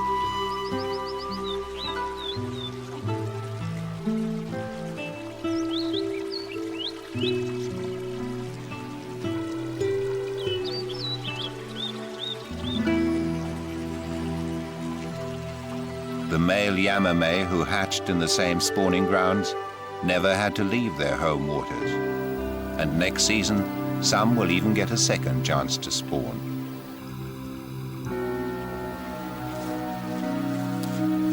In death, the cherry salmon completes another cycle, delivering the bounty of the sea to the freshwater.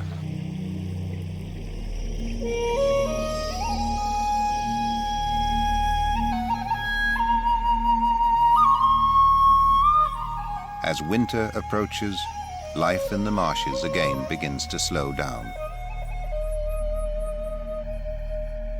During the short summer, the reeds have grown up to 6 feet tall. Now they must spread their seeds before the ground hardens. A single cattail pod can spread tens of thousands of seeds, which will lie dormant until next spring.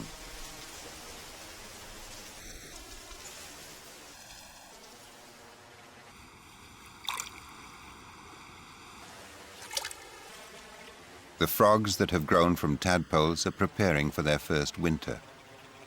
It'll be a further 2 seasons before they can lay eggs. The fallen leaves will make a protective shelter.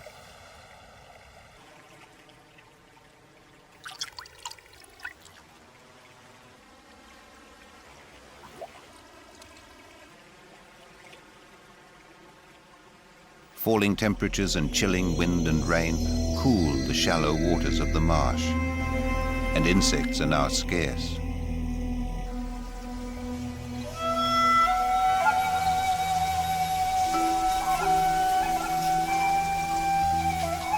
The crane chick is now nearly as tall as its parents and is eager to fly.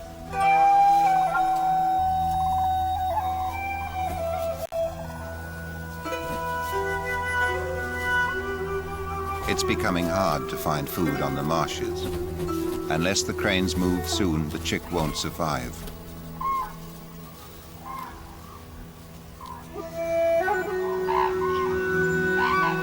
Its first flight may be a long one. The family head for farmland to forage in the stubble.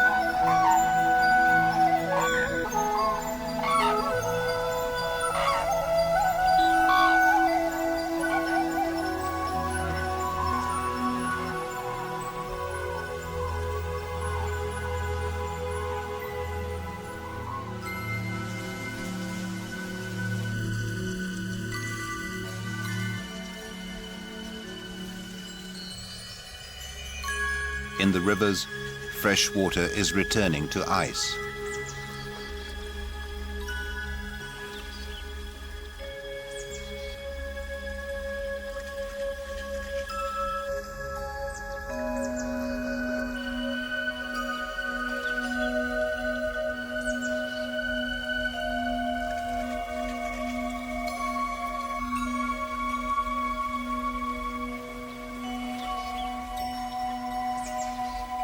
Yet, even as everywhere activity closes down, underwater, new life is stirring.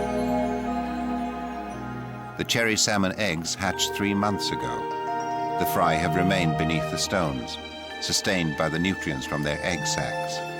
Now they emerge to feed. The cherry salmon cycle is renewed.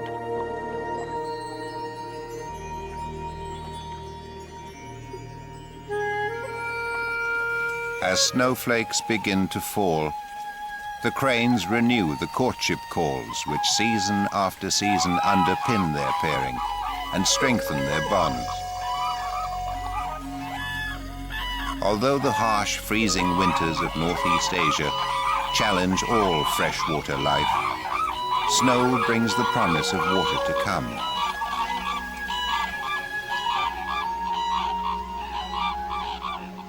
Despite the grip of winter, the crane's dance is a celebration of life and of the certainty that the abundance of spring will come again for the creatures of the Thaw.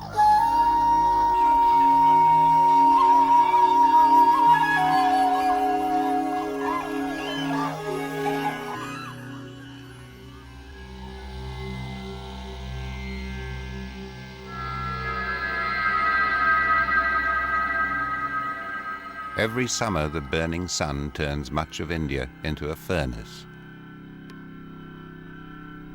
The parched land waits for deliverance from the heat, and an unquenchable thirst takes hold.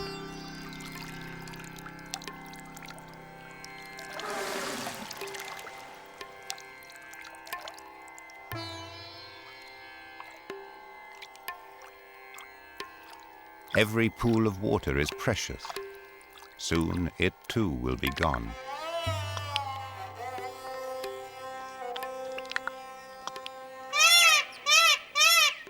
There is an old belief in India that when the peacock begins to dance, rain must be on its way.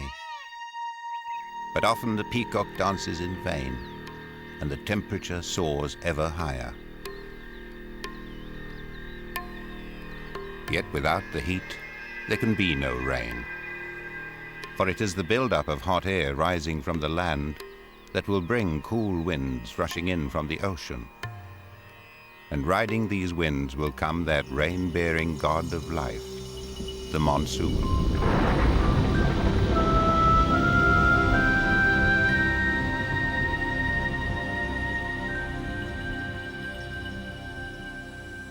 February in India's far northeast. The monsoon is still some months away. The Kaziranga floodplain lies cloaked in winter mist.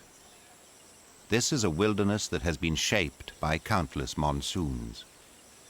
Among the creatures that live under the monsoon sway are two of the rarest animals in India, the Asiatic wild buffalo and the great one-horned Indian rhinoceros.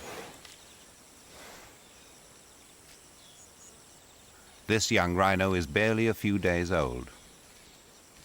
It relies entirely on its mother for protection, and she's a fierce guardian. No one is allowed to come close to her calf, not even another rhino.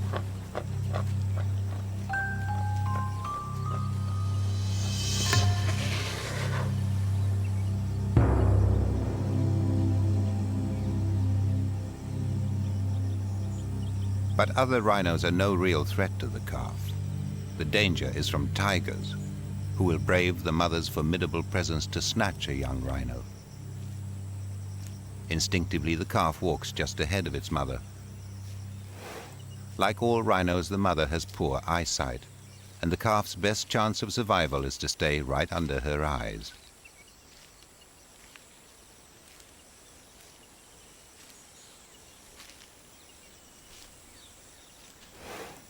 Every calf is precious.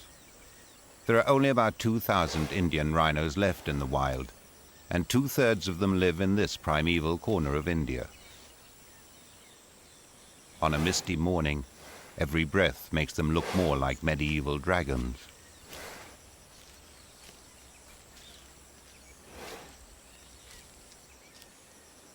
Kaziranga is a long stretch of swampland sandwiched between the Mikir Hills in the south and the great Brahmaputra River to the north.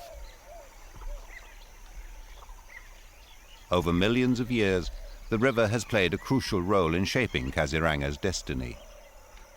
The silt that it brings to the floodplain every monsoon makes this a land of exceptional fertility, a paradise for large animals. The luxuriant grasslands that dominate Kaziranga are home to some of the largest elephant herds in India.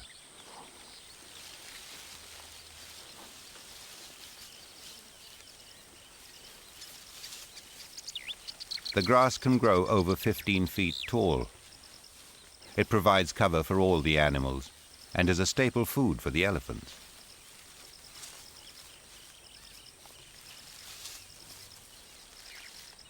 Rhinos prefer to feed on the shorter grass of the meadows. This female is on heat and is laying down a seductive urine trail.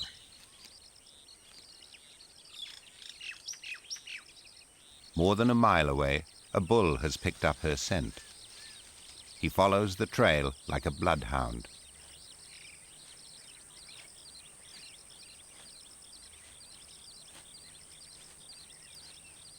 For the male rhino, finding the female is only the beginning.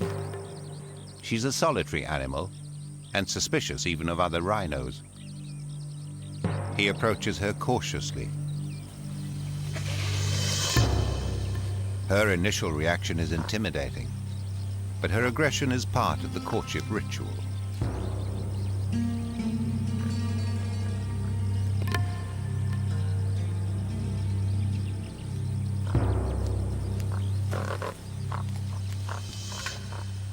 The next step in the courtship is a long chase, her way of testing his mettle. She sets the pace. He must follow.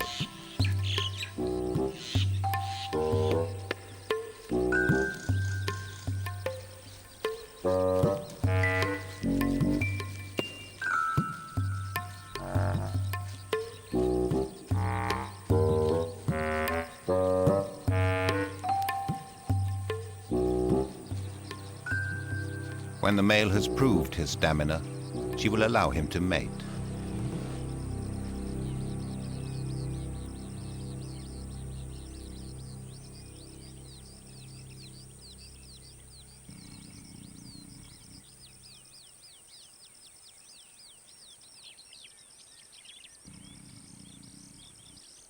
Their coupling can last over an hour. If the mating is successful, in 16 months she will give birth to a calf.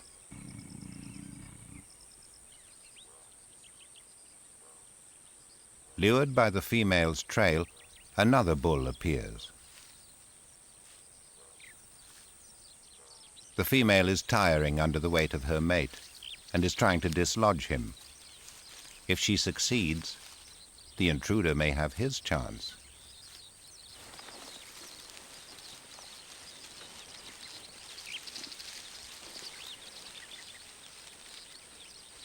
Scattered amongst the grasslands are basins of water called beels, favorite fishing spots for pelicans.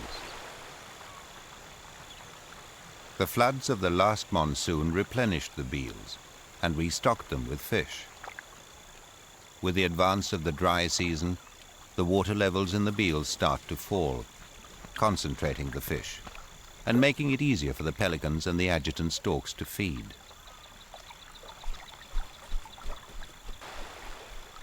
Soon the stock of fish in the beels will dwindle, and the birds will have to move on.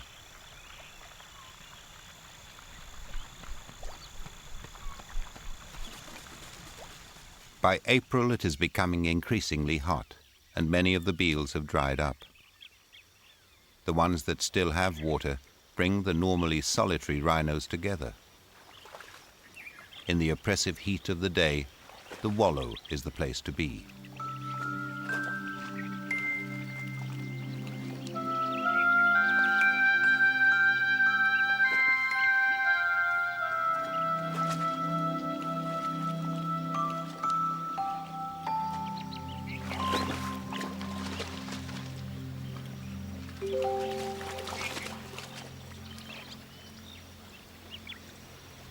Buffaloes also wallow to keep their bodies cool.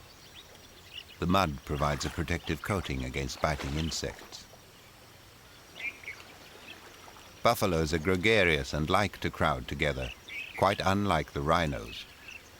When an inquisitive calf approaches the wrong mother, tempers flare.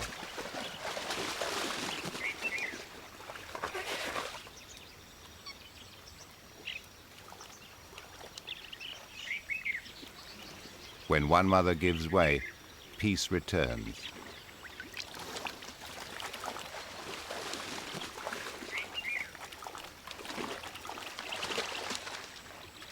As temperatures continue to rise, the heat draws in rain clouds. But these pre-monsoon clouds often deliver no more than a drizzle. It's a time of tantalizing anticipation, a time of waiting for the monsoon. The summer monsoon usually arrives in early June, traveling a well-established route. It will come into India as two arms. An eastern arm will rush in from the Bay of Bengal, sweeping over Kaziranga and beyond until checked by the Himalayan mountains. A western arm will come in from the Arabian Sea and make landfall at the tip of southern India, where it will collide with a mountain range called the Western Ghats. On the highest reaches of these mountains lives a rare wild goat, the Nilgiri Thaw. For most of the year, the females and their young live in small herds separate from the males. In the dry season, the herds are constantly on the move, scouring the mountain slopes for food.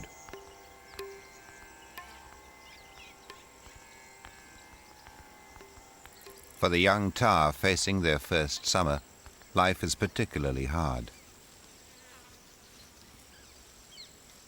The grass is coarse, and their mother's milk has all but dried up. Luckily, there have been some pre-monsoon showers, and a few clumps of grass have sprouted new shoots. Without this new growth, many young Thaw would not survive.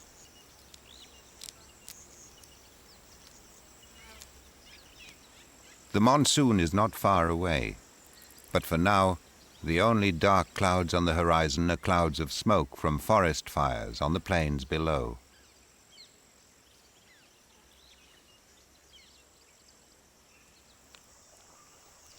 In the tinder dry forest, the water holes have been shrinking.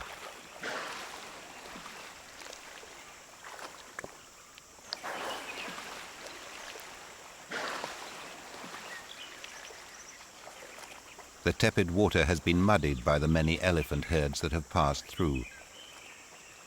It is barely fit to drink, but at least the water will help him to cool off. Every day the fires advance. The flames consume everything on the forest floor, destroying the last edible grasses and shrubs.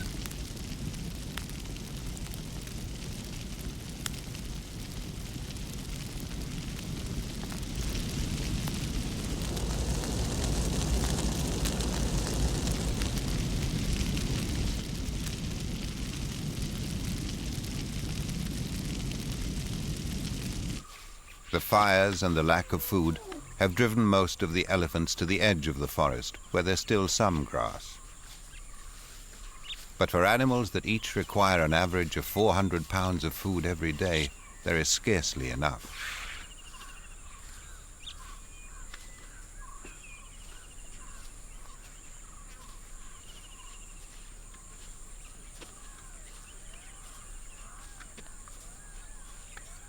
This is the most difficult time of year for the elephants. The old and the weak will not survive.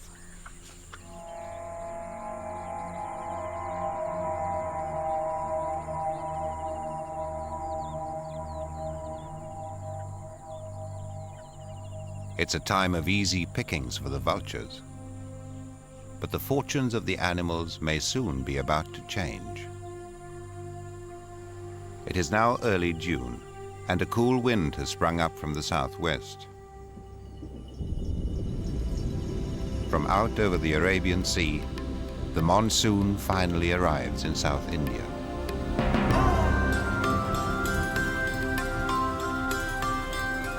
From now until September, it will rain almost every day.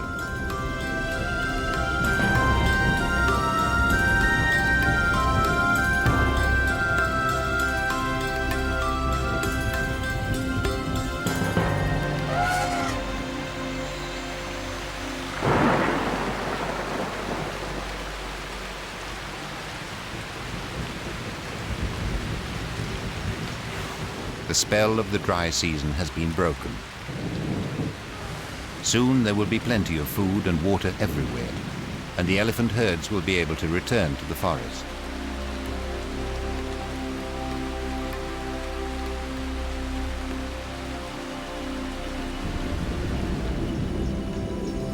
The monsoon clouds sweep inland until their path is blocked by the towering mountains of the Western Ghats.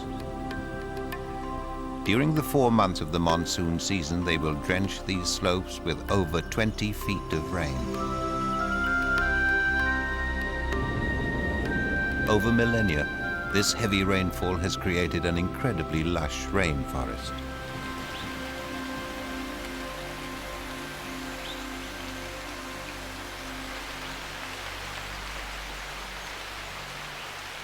Within the forest, the rains awaken life.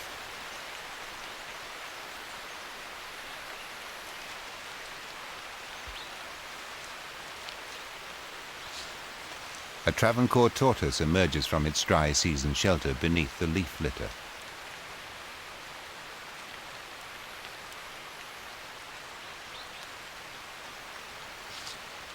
The rains trigger a new season of activity for the creatures of the forest.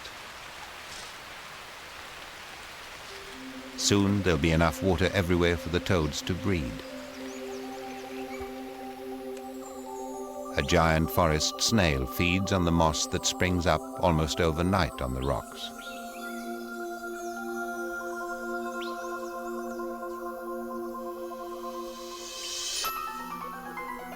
A 6-inch-long centipede prowls the forest floor in search of food. The venom in its jaws will kill the frog quickly. The centipede is a voracious feeder. In an hour, there will be practically nothing left of the victim.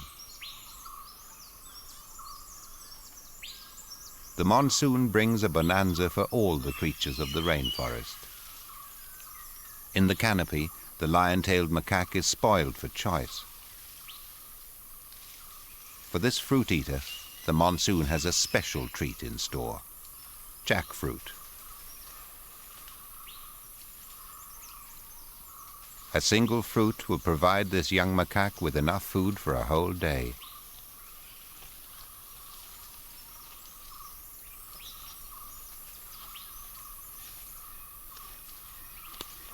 With coveted food like this, it's best to take it and run.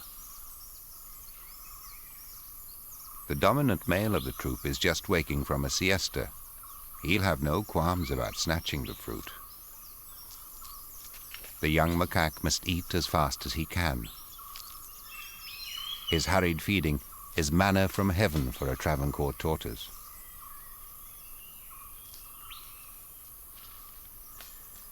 The fruit is sticky, but the tortoise has all the time it needs to relish it, unlike its nervous benefactor.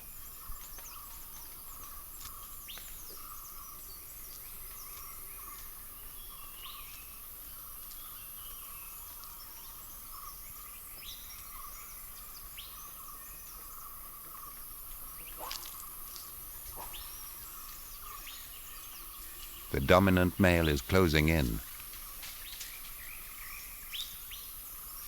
The youngster must make good his escape.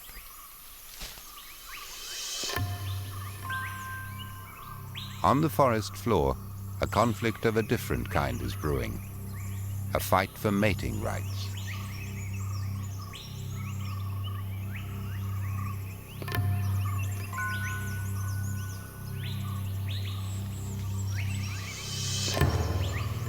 The older male on the right has moved into the younger male's territory and is meeting stiff resistance.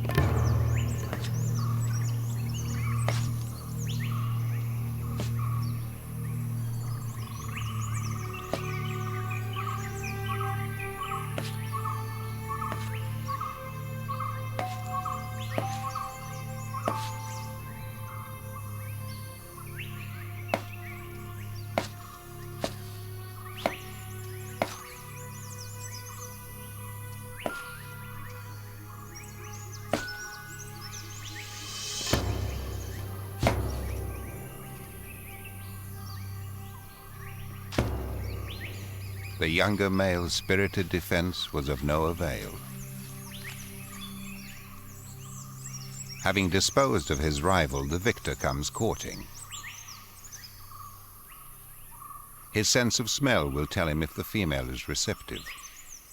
If she is, he will woo her in his own unique way.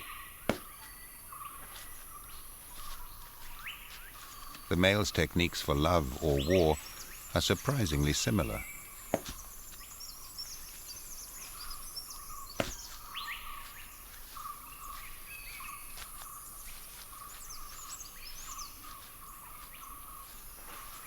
During the monsoon, the male will try and mate with as many females as possible.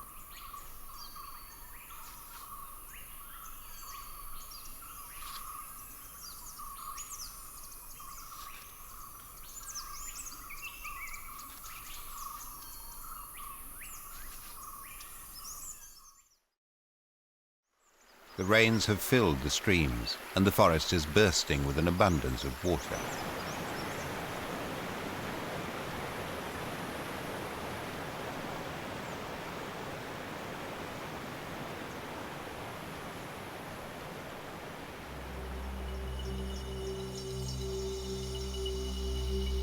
After every shower, the warm forest exhales water vapor back into the atmosphere, adding to the rainfall higher up the mountains where the Thaw live.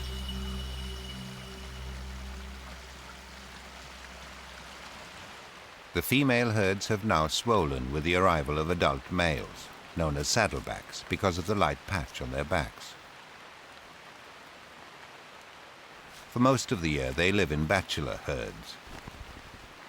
It's only during the monsoon that they join the females.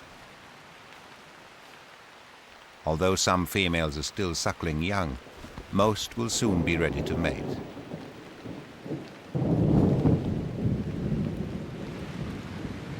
But before the breeding can start, the Thaw must feed on the new monsoon growth to build up their condition.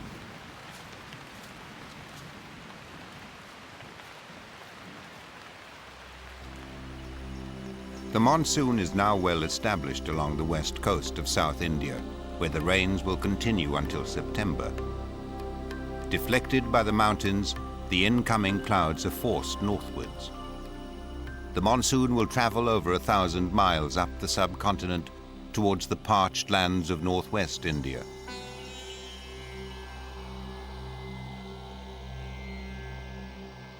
The incredible heat rising off the desert will help draw the monsoon north. But it may never get here.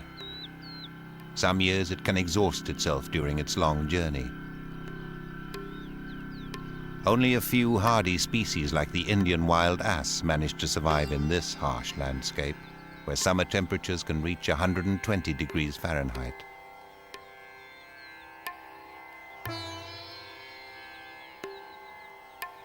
Desert has claimed large tracts of this part of India.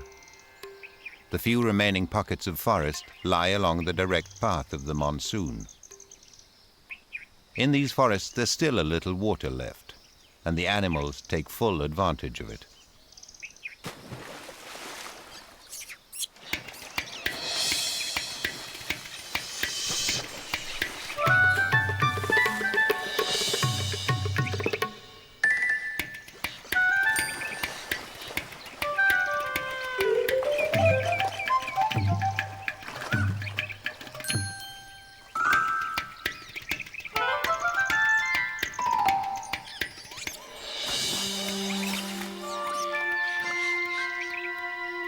The rhesus macaques play confidently because during the heat of the day, their arch enemy is asleep in another forest pool. Tigers hate the heat and will spend hours soaking in the water.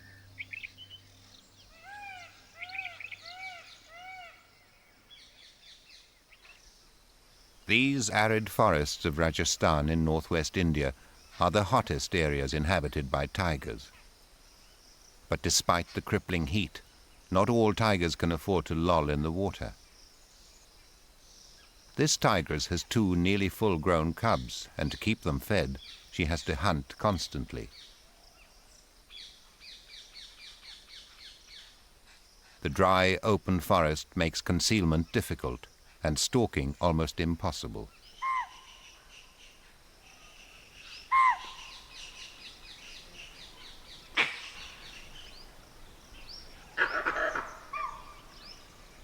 Once spotted, there is no point in even trying here. She's an ambush hunter who relies on stealth and surprise to make a kill.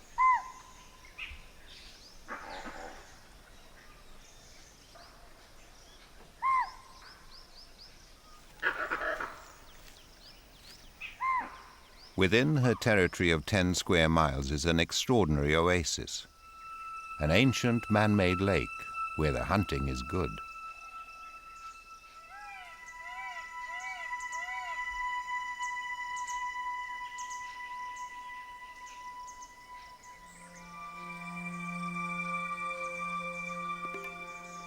Once her own kind were hunted here. For centuries, this forest of Ranthambore was the hunting preserve of Mughal emperors and Rajput kings.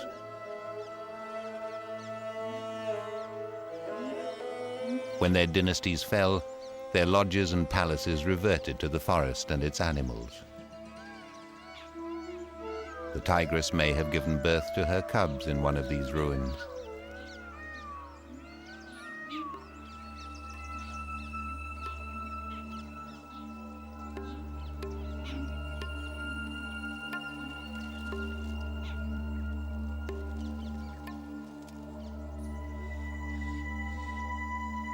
The lake shore is a tiger's dream. Arrayed before her, tantalizingly close, are prey animals of every kind.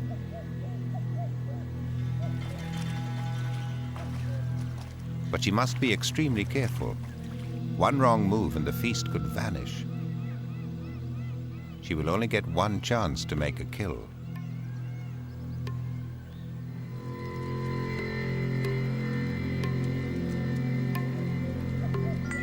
The sharp-eyed lango monkeys are the sentinels of the forest, but today they're busy feeding.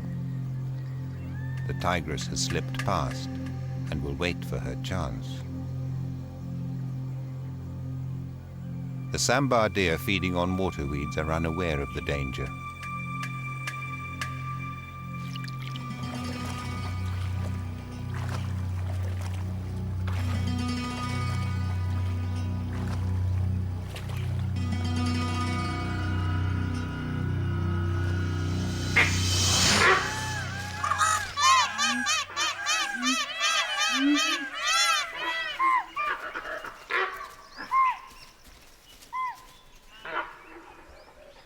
She has killed a young sambar with a single bite to the back of the neck.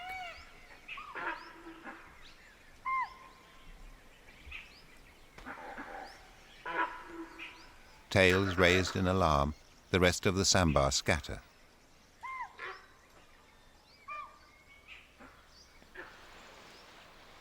It took a huge burst of energy to make the kill. Now, the tigress must drag the carcass over a mile to where her cubs are waiting.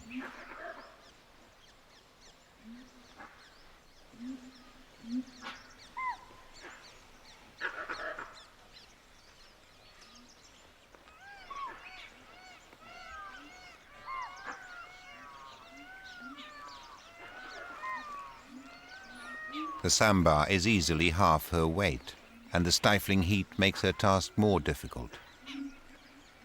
But at least the kill will feed her family for a couple of days.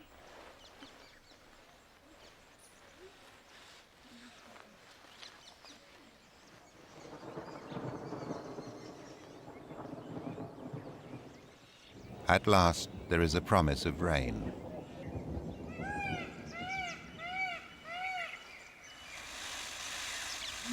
The peacock's courtship dance becomes more urgent.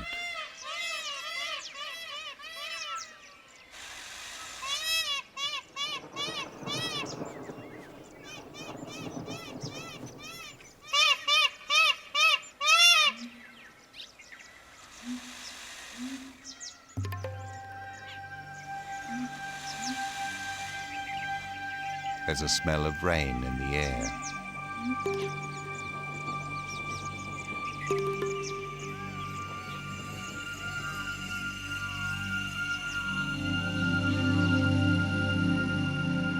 Under cover of darkness, the monsoon arrives in Rajasthan.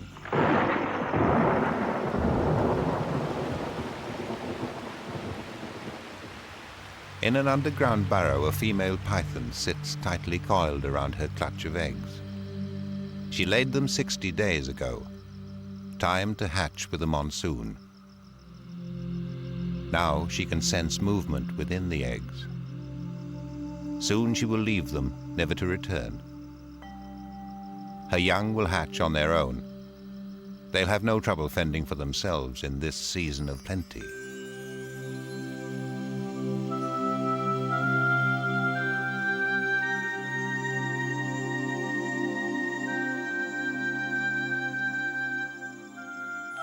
The hatchlings break out of the leathery eggshell with the help of an egg tooth, a razor-sharp protrusion at the tip of the snout.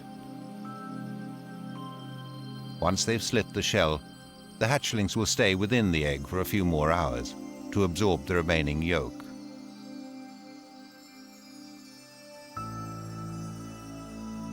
The egg tooth will soon fall off.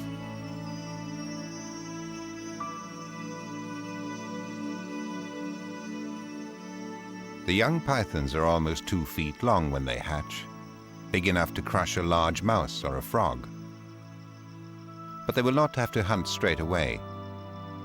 The yolk stored in their bodies will sustain them for about a week.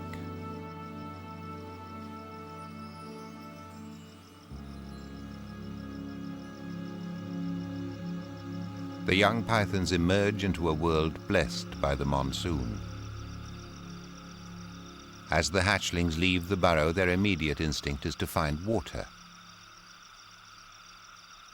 Guided by its sense of smell, the first one out heads for a drink from a fresh puddle of rainwater.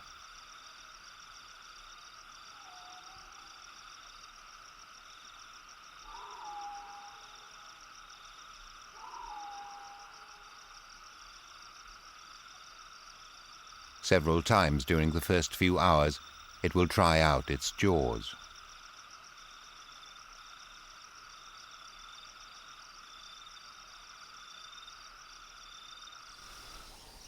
At daybreak, the rain resumes.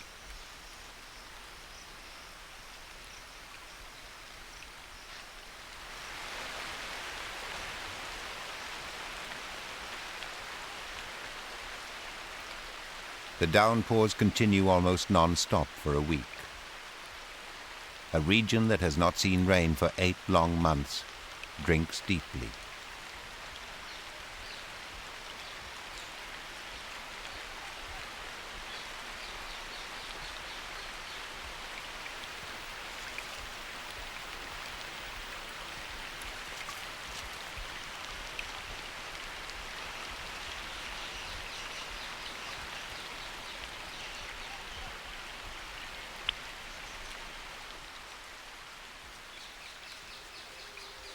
In this arid part of India, the effects of just a few days of rain are dramatic.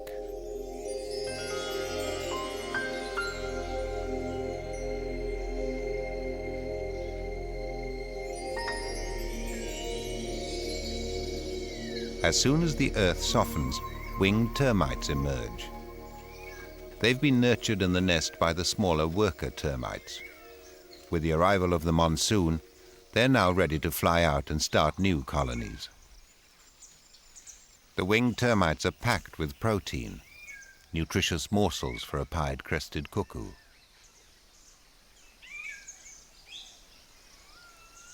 A miner collects as many as it can for its chicks.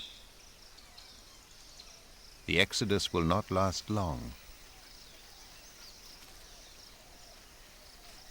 Because of the profusion of insects and other food during the monsoon, many birds breed at this time.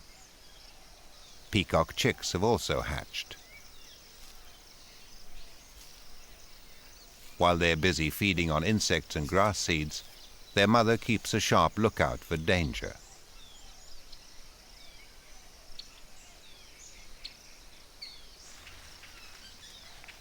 It's only the mother tigress. and she has no interest in baby peacocks.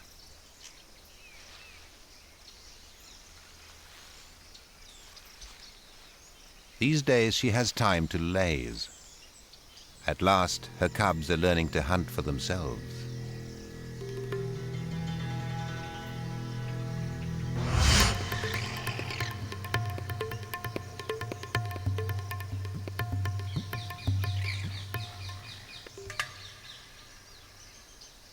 This cub still has a lot to learn about the art of stalking.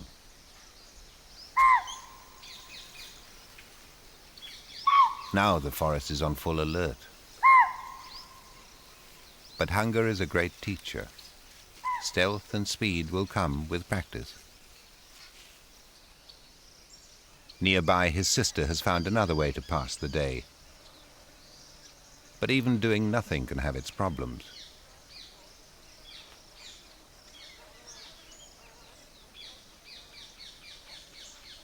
The monsoon has produced a bumper crop of blood-sucking flies, and they are a real nuisance.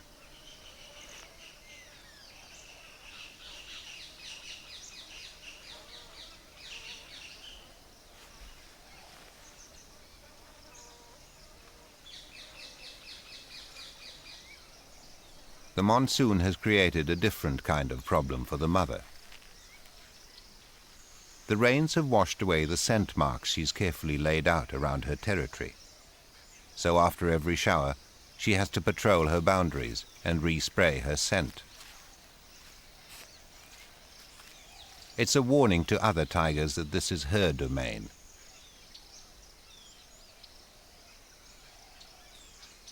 One day, when she's ready to have another litter, she'll push even her own cubs out. They'll have to stake their own claims to other parts of the forest.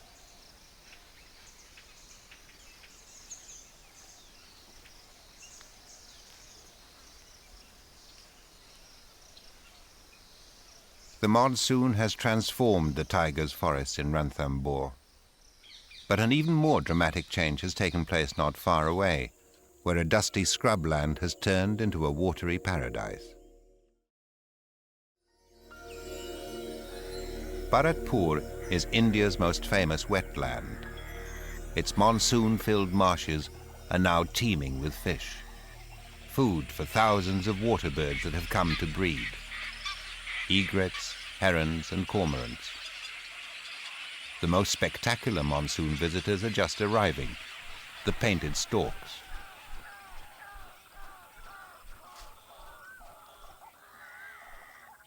Both males and females sport the beautiful breeding colors that give these storks their name.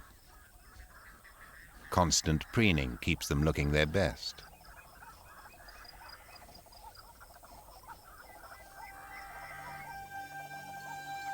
Every day, more painted storks arrive to swell the colony.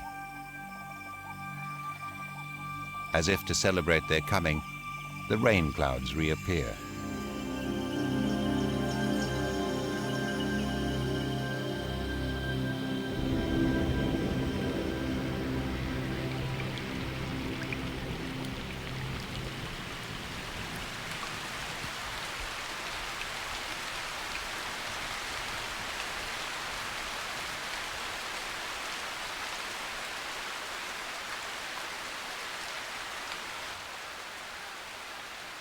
This weather pattern is typical of the summer monsoon.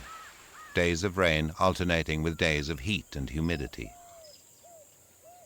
It is this cycle of rain and sunshine that makes the marshes so rich.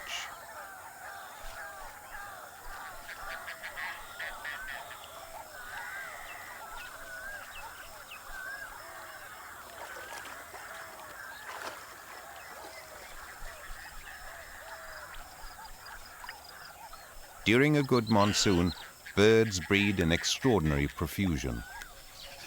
In the painted stork colony, almost every nest has 2 or 3 chicks. On the exposed treetops, it can get very hot.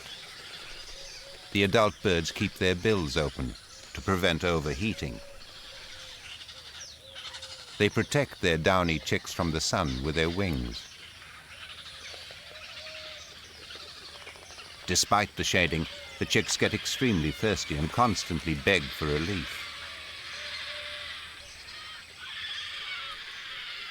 Without water, the chicks will die. So every few hours, a parent bird will fill up at the marsh below and ferry water back to the nest.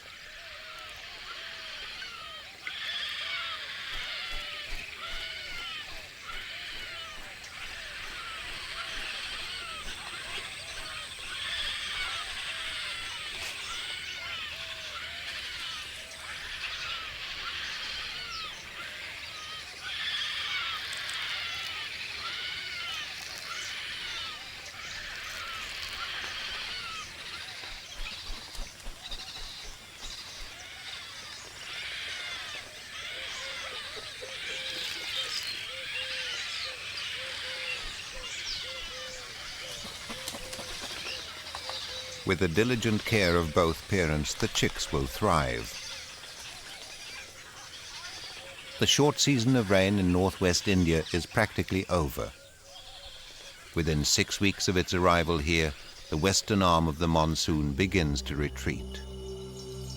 But over 1,000 miles to the south, where the rains began 3 months ago, the monsoon is still active.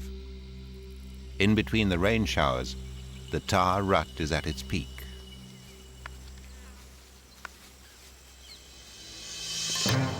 The pheromones in the air are driving the males into a sexual frenzy. They chase the females relentlessly.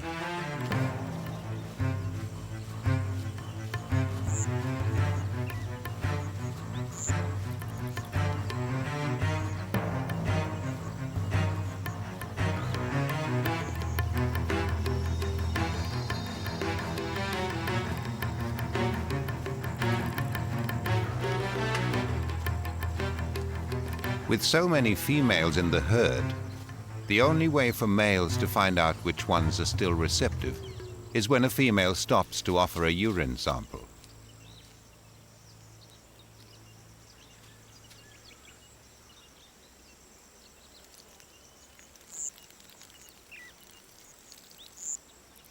The males, on the other hand, use their urine like an aftershave to advertise their presence. When a male finally finds a receptive female, the mating takes place without much ado.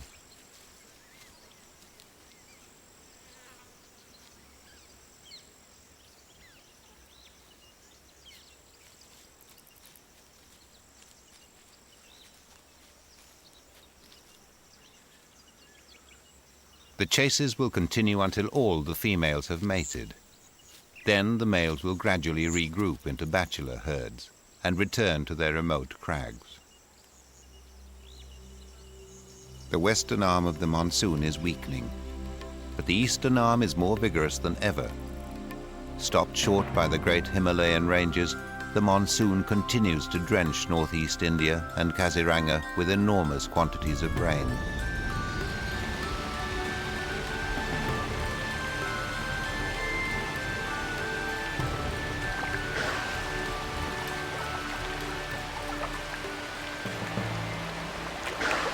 It has been raining heavily in Kaziranga for the last 3 months.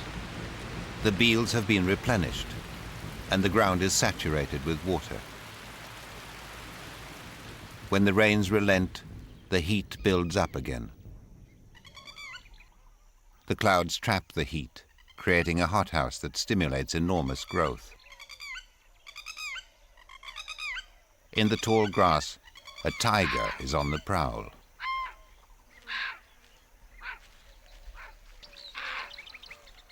It's not after the fast-moving deer, but on the trail of something much more vulnerable, a baby rhino.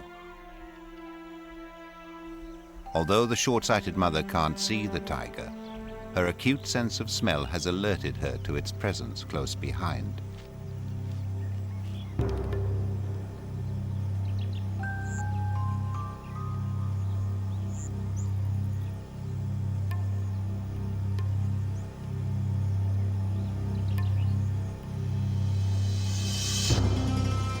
She is torn between chasing off the tiger and staying with her calf.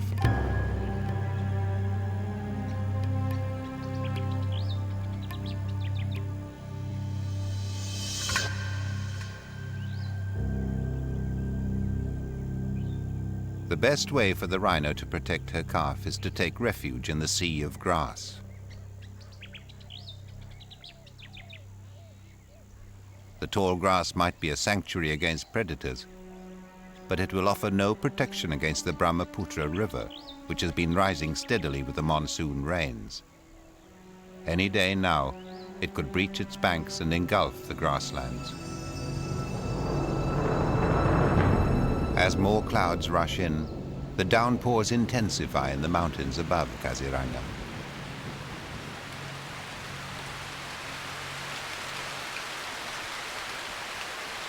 The mountain forests have absorbed all the water they can hold. The runoff is now adding to the already swollen streams.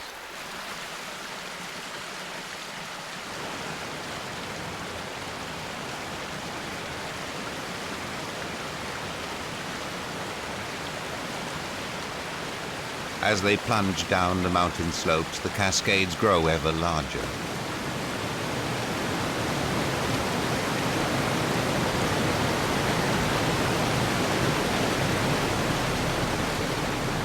Finally, the torrents empty into the Brahmaputra. The river rises rapidly and invades the floodplain. The speed of the rising waters catches the animals by surprise, and they make for higher ground. Even this will soon be underwater. To escape the floods, the animals must reach the Mikia Hills to the south. The waters rise higher every hour.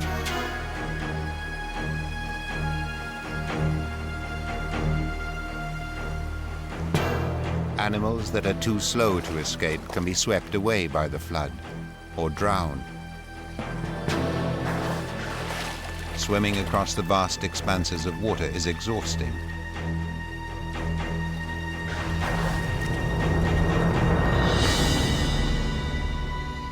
Soon Kaziranga is under 12 feet of water. Only the tips of the tall grass are visible.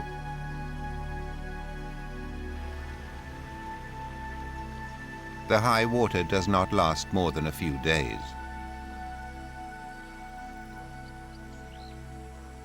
When the flood waters recede, the toll is revealed. This rhino is one of many creatures that have perished in the floods.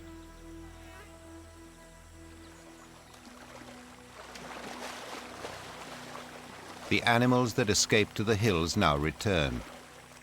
This is a cycle that has been repeated over millennia, and the animals have adapted to living in a flood-prone environment. Although some have died, most of the creatures of Kaziranga will benefit from the floods. The rich silt and nutrients brought by the flood waters will further enrich the soil.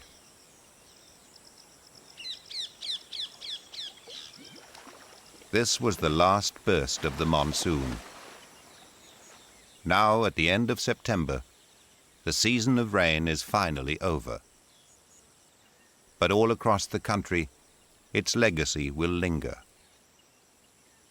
On the other side of northern India, in the wetlands of Barakpur, the painted storks have had an exceptional breeding season.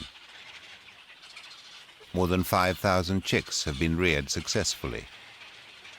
The chicks are now almost as big as their parents and are hungrier than ever.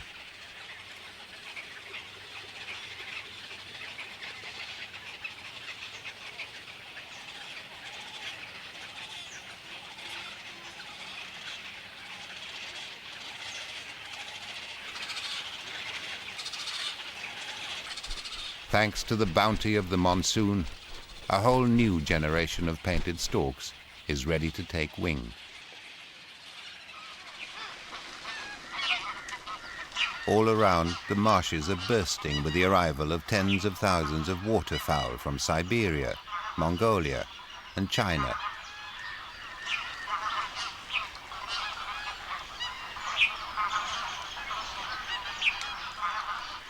The birds have escaped the approaching icy winters in their faraway homelands.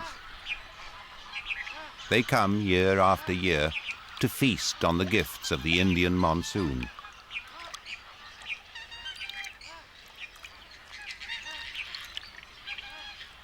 Over the winter months, they feed in the marshes.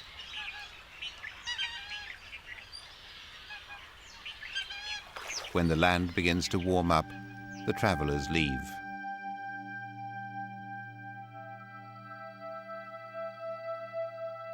As the temperature continues to rise, the lushness of the monsoon begins to fade. Everywhere, the water starts drying up.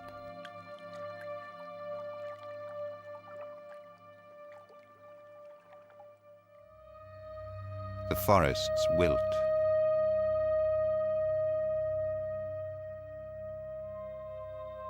The last puddles evaporate, stranding all the creatures within, and the very life is sucked from the ground. Once again, the long wait will begin for the monsoon, India's god of life.